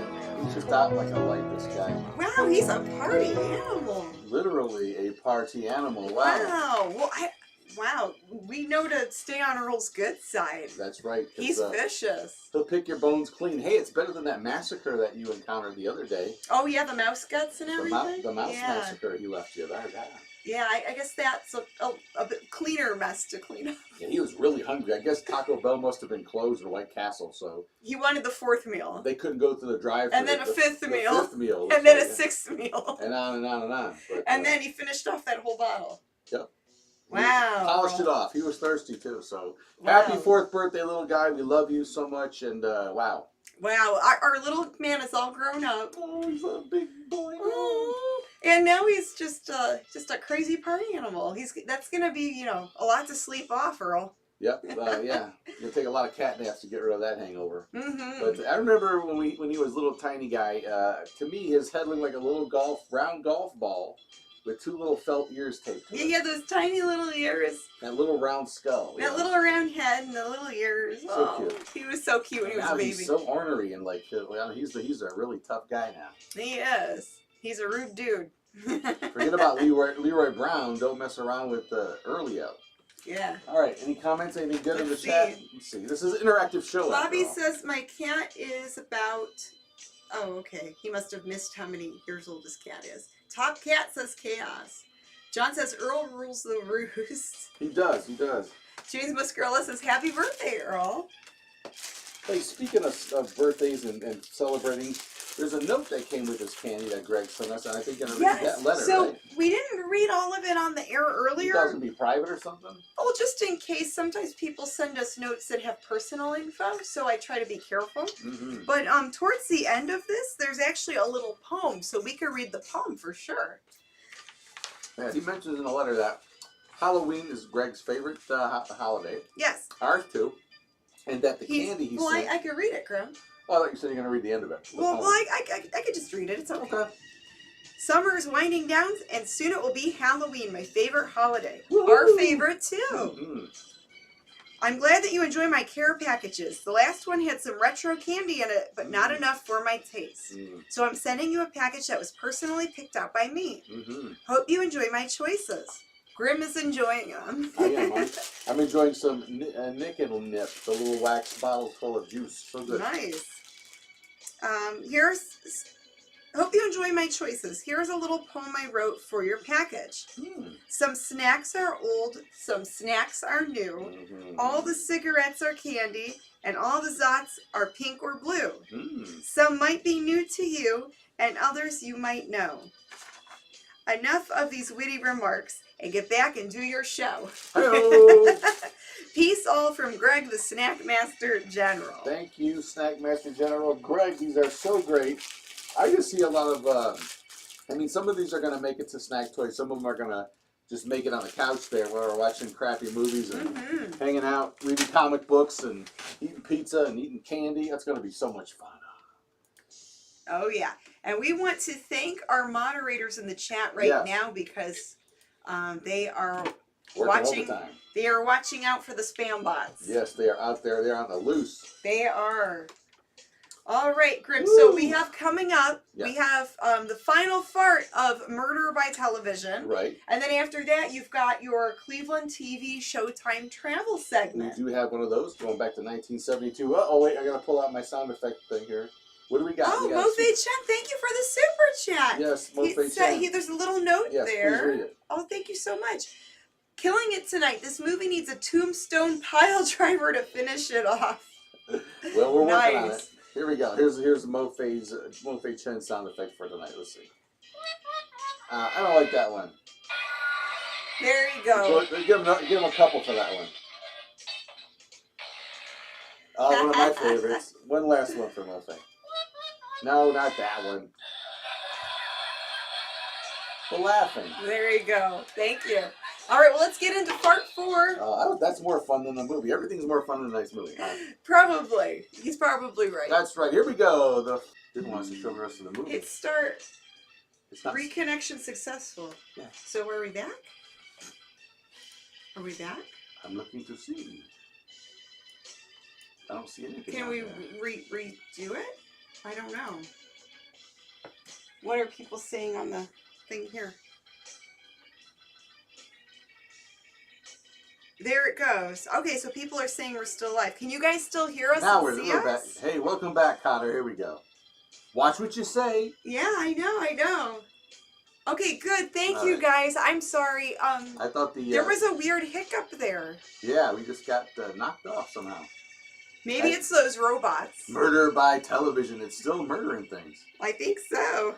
That's right, gentlemen. All right, nothing's going to stop us now. We're going to go right into the final fart of tonight's movie, and we'll be right back right here on the mighty Mummy and the Monkeys Hairy Scary Hangout. There you go. What I said, I guess.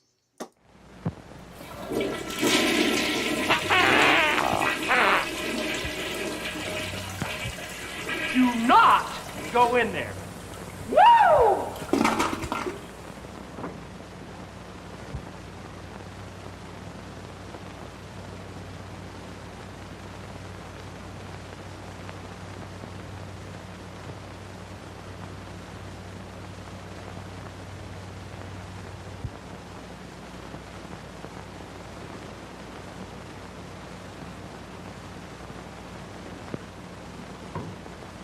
No, thank you.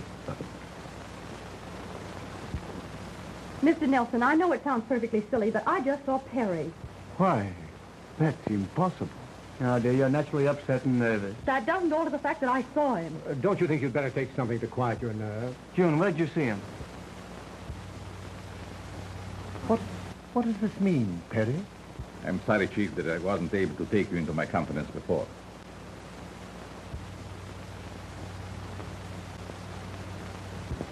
If you're here and alive, who was it that was killed? My brother. The twin. I hadn't seen for years until... Well, I had a long night.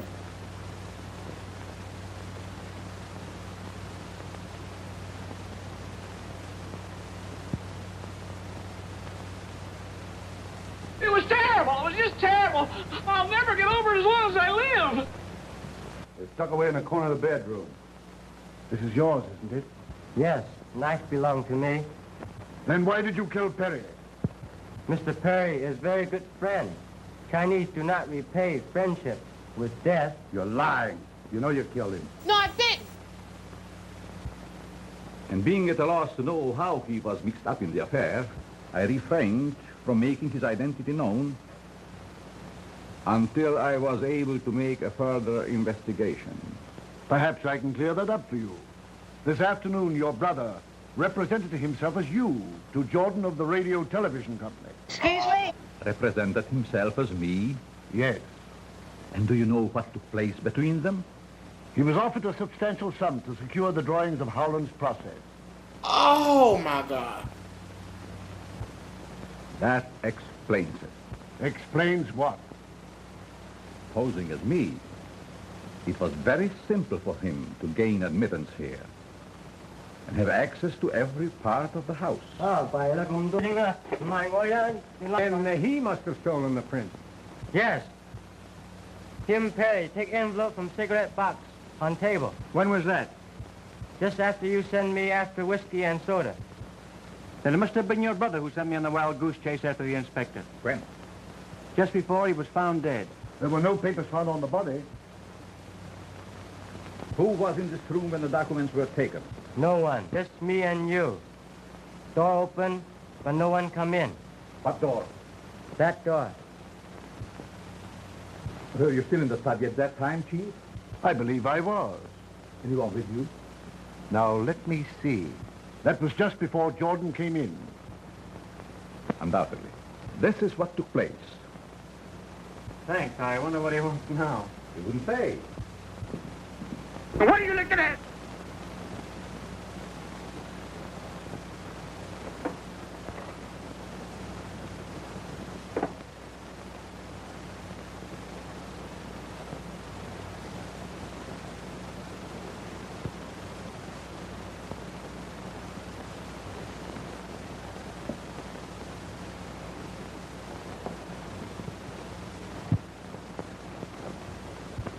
Isn't that correct, Doctor?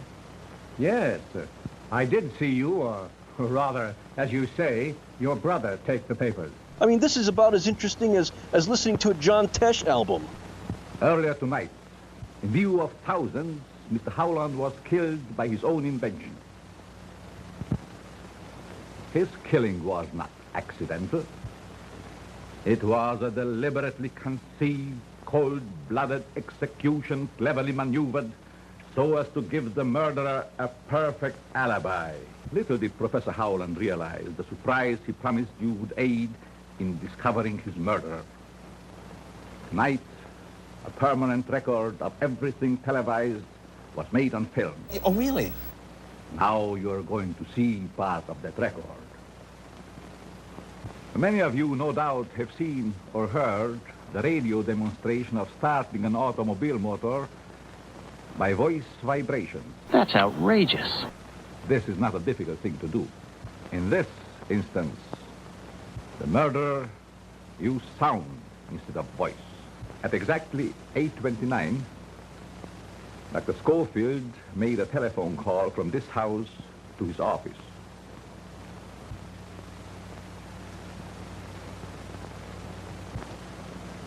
I will now show you what happened.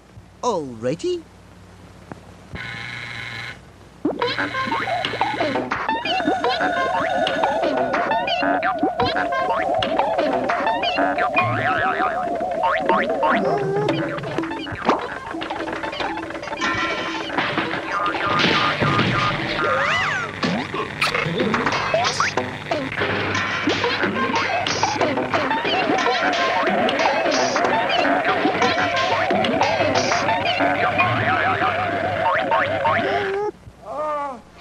Get me a bromide and put some gin in it.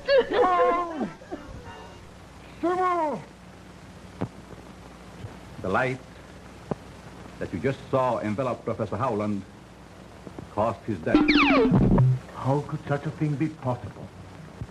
Dr. Schofield's equipment, which you have just seen, radiated waves direct to Professor Howland's laboratory. What else?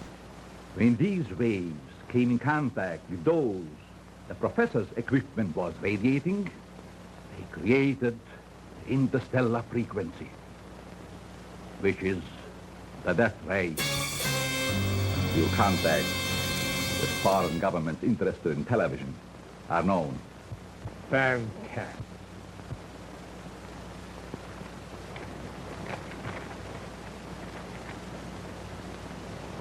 Do you recognize this? Da-da-da-da-da-da.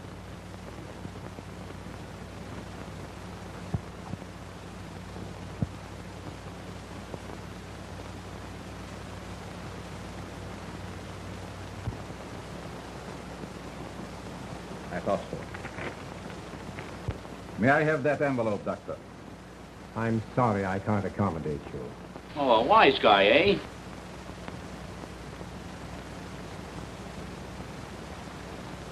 And I object to strong-armed methods.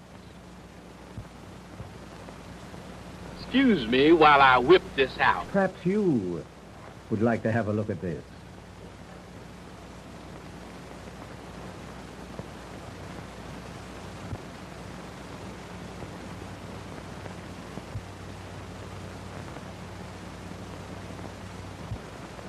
There doesn't seem to be anything in this. Come on, now cut the out. Aren't you carrying things with rather a high hand? Not at all.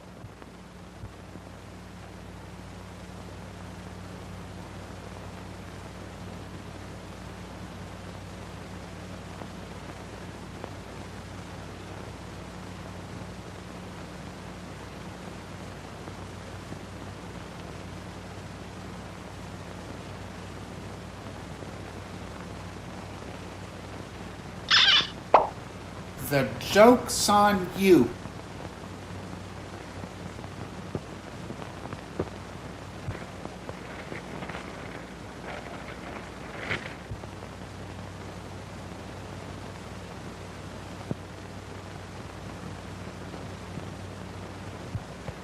You nearly succeeded in accomplishing the impossible, a perfect murder.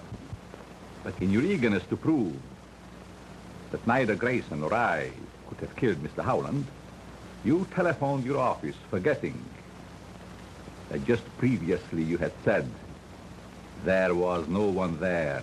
Perhaps it was another number that I called and didn't care to mention it. Trying to be evasive, Doctor, won't help. Because your assistant let slip that your private phone rang about the same time when Howland was killed. This is so embarrassing. That led me to investigate. When you saw the very thing in another's possession for which you had committed murder, you took a dagger from Arlene's room and followed my brother. You killed him, believing the suspicion the knife would cast on the houseboy would let you get away without any difficulty.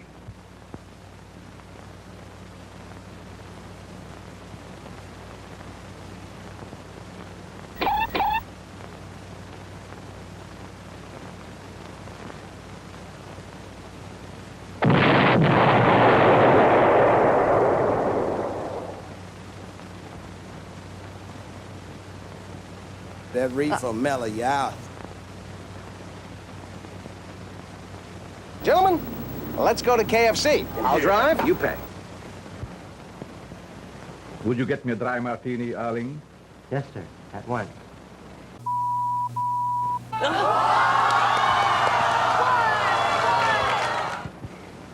Want to dance? Or would you rather just suck face?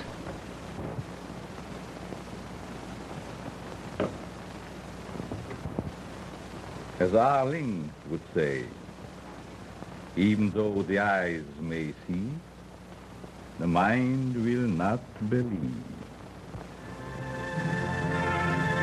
Darn, that's the end.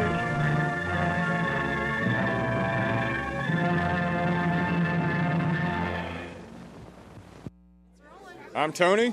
I'm Greg. We're watching the Mummy and the Mummy and the Monkey Monkey's Hairy Scary Hangout.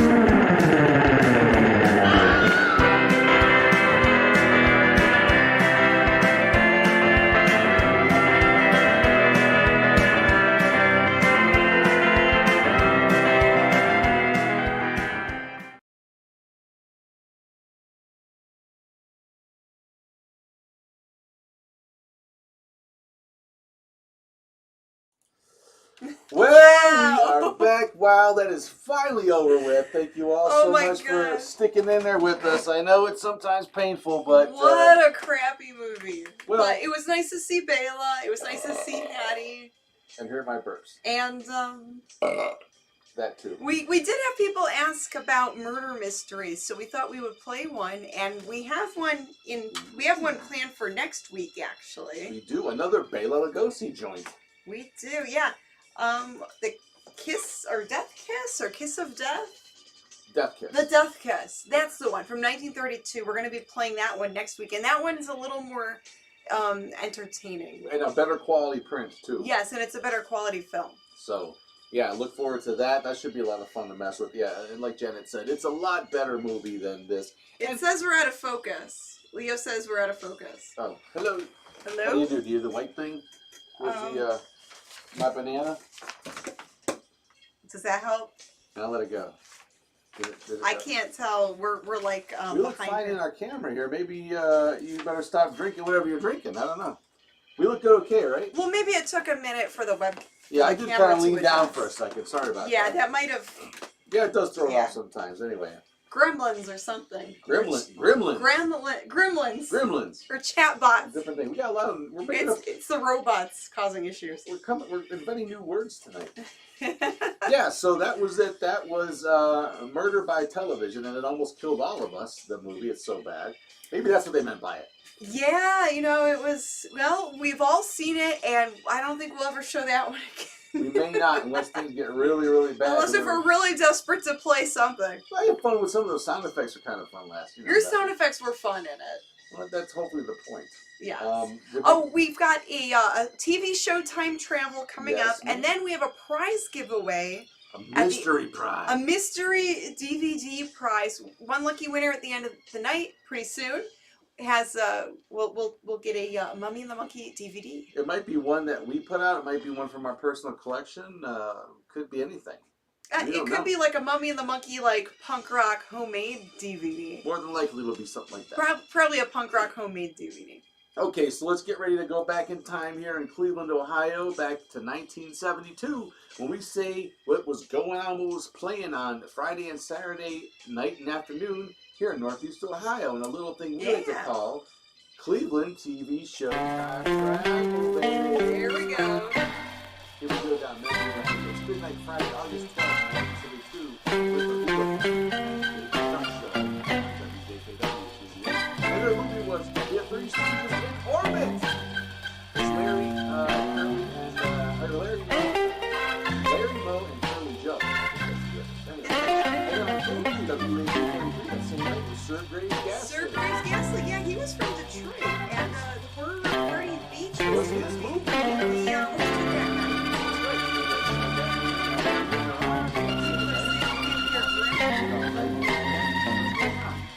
It looks like they are. The microphone's going to throw me off here, kids.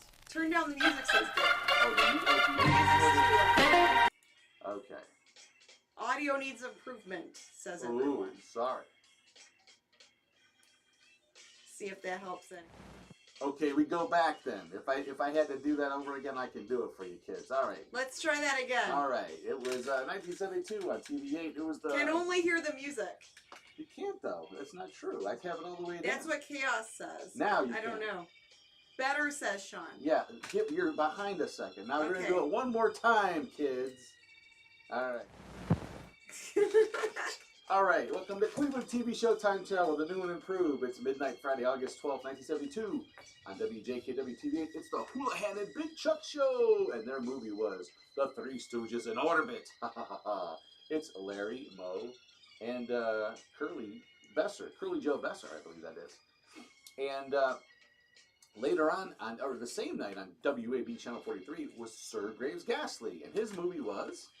The Horror of Party Beach. Ooh, the hot dog mouth monster. Yeah, that's weird. Scream for your life. And it didn't stop there, folks. That same night on 8 All Night, back to Channel 8, was A Monstrosity of the Atomic Brain. Ooh. This is a good one, too. Well, not really. I think it's worse than the movie just showed tonight. Can you believe that? The next day on WB Channel 43 at 1 p.m. was Superhost. Yeah, and his movie was The Brain from Planet Eros.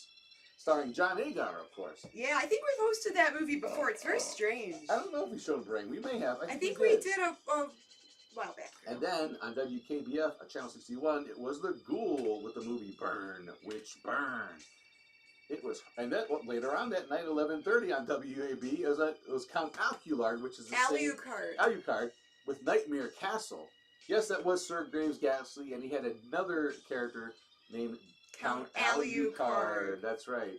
And that concludes tonight's triple play of Cleveland TV Showtime Travel. Yeah, sorry, the older versions I had the sound turned way up, and I forgot to turn it down. Now when I produce them, the sound's way down. I don't have to worry about it. So yeah, we just have to be mindful of the audio. People were saying it was hard to hear you. I understand, and that was because this was an older one that I put together.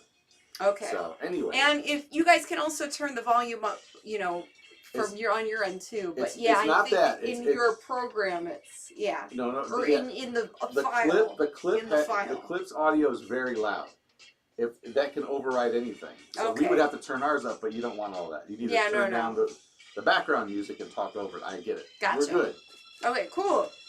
It'll happen again, but well, it's live TV. It's live TV, guys. Things happen. Live entertainment. We've got weird chat robots and glitches sometimes, and these things just happen. I would say I'm only human, but that ain't true. You're only monkey man. All right, now let's go to something you can control. So we've got a podcast, Real Paranormal Activity Podcast Network. Oh, that's cool. Ooh, I'd like to be on that. We have to check out their channel. Yeah. All right. So my mummy bucket here is full of names. All right. Let's see who will be the lucky prize winner tonight. Yeah, one lucky winner is going to get a mystery DVD. A Mystery Mummy and the Monkey DVD. Mystery Mummy and the Monkey DVD. All right. What we got? Who will be the winner tonight? Stir up the names. Stir up my bucket here. Okay. And here's the name. Ooh, who could it be? Could it be the Snack Master? The winner is JB. Oh, JB. JB, that's their name in the YouTube chat. JB. So JB, you need to email us. Congratulations. That's right. You are the prize winner. You win a Mummy and the Monkey DVD. Just a random DVD that we put together to send to you. Who knows? And the email is themummyandthemonkey@gmail.com. Email us your mailing address. That's right. That's please. very, very important. Otherwise, we can't send you a prize. It could be anywhere you want us to send it to. A P.O. Box, your neighbor, whoever you want us to send it to. Send us an address, and that's where we'll ship the item to. Yes, so remember to please email us a mailing address. Yes, very important. And if anyone is friends with Tony Marr, he won several episodes back, and I do not have an address to send him his prize. Tony Marr, we don't know where you are. Yeah, so if there's a Tony Marr out there, email us your mailing address. That's right. All the other folks, I got their prizes out. Do it today. Don't wait till tomorrow. Yes, yeah, while you're still awake and can remember. Tony Marr. Email us your mailing address if you are a prize winner.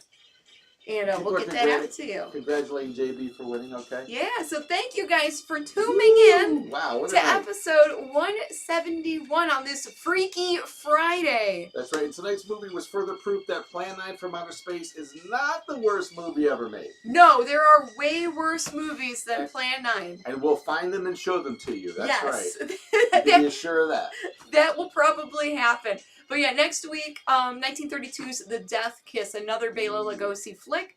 That one will be a little bit better. Yes, so we're back live next week, next Friday night, same Mummy Monkey time, same Mummy Monkey station. And good, with another live show. Can't wait to see you again. No hangover tonight, but we'll probably have the whole kit and caboodle next Friday raring to go for you. Podcast Sunday night and another video premiere tomorrow night at 7 p.m. Eastern That's right. So Saturday. More live content Sunday and some pre-tape stuff tomorrow night. So yeah, it's the Hairy Scary Weekend back in effect, baby. There you go. All right. So hit the like button. We do appreciate you. You can subscribe to the channel. Click the little bell for updates.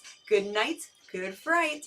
Mwah! Happy birthday, Earl, and thanks everyone for the super chats. We'll see you next week right here on the Mummy and the Monkeys Hairy Scary Hangout. See you later, alligators. Bye.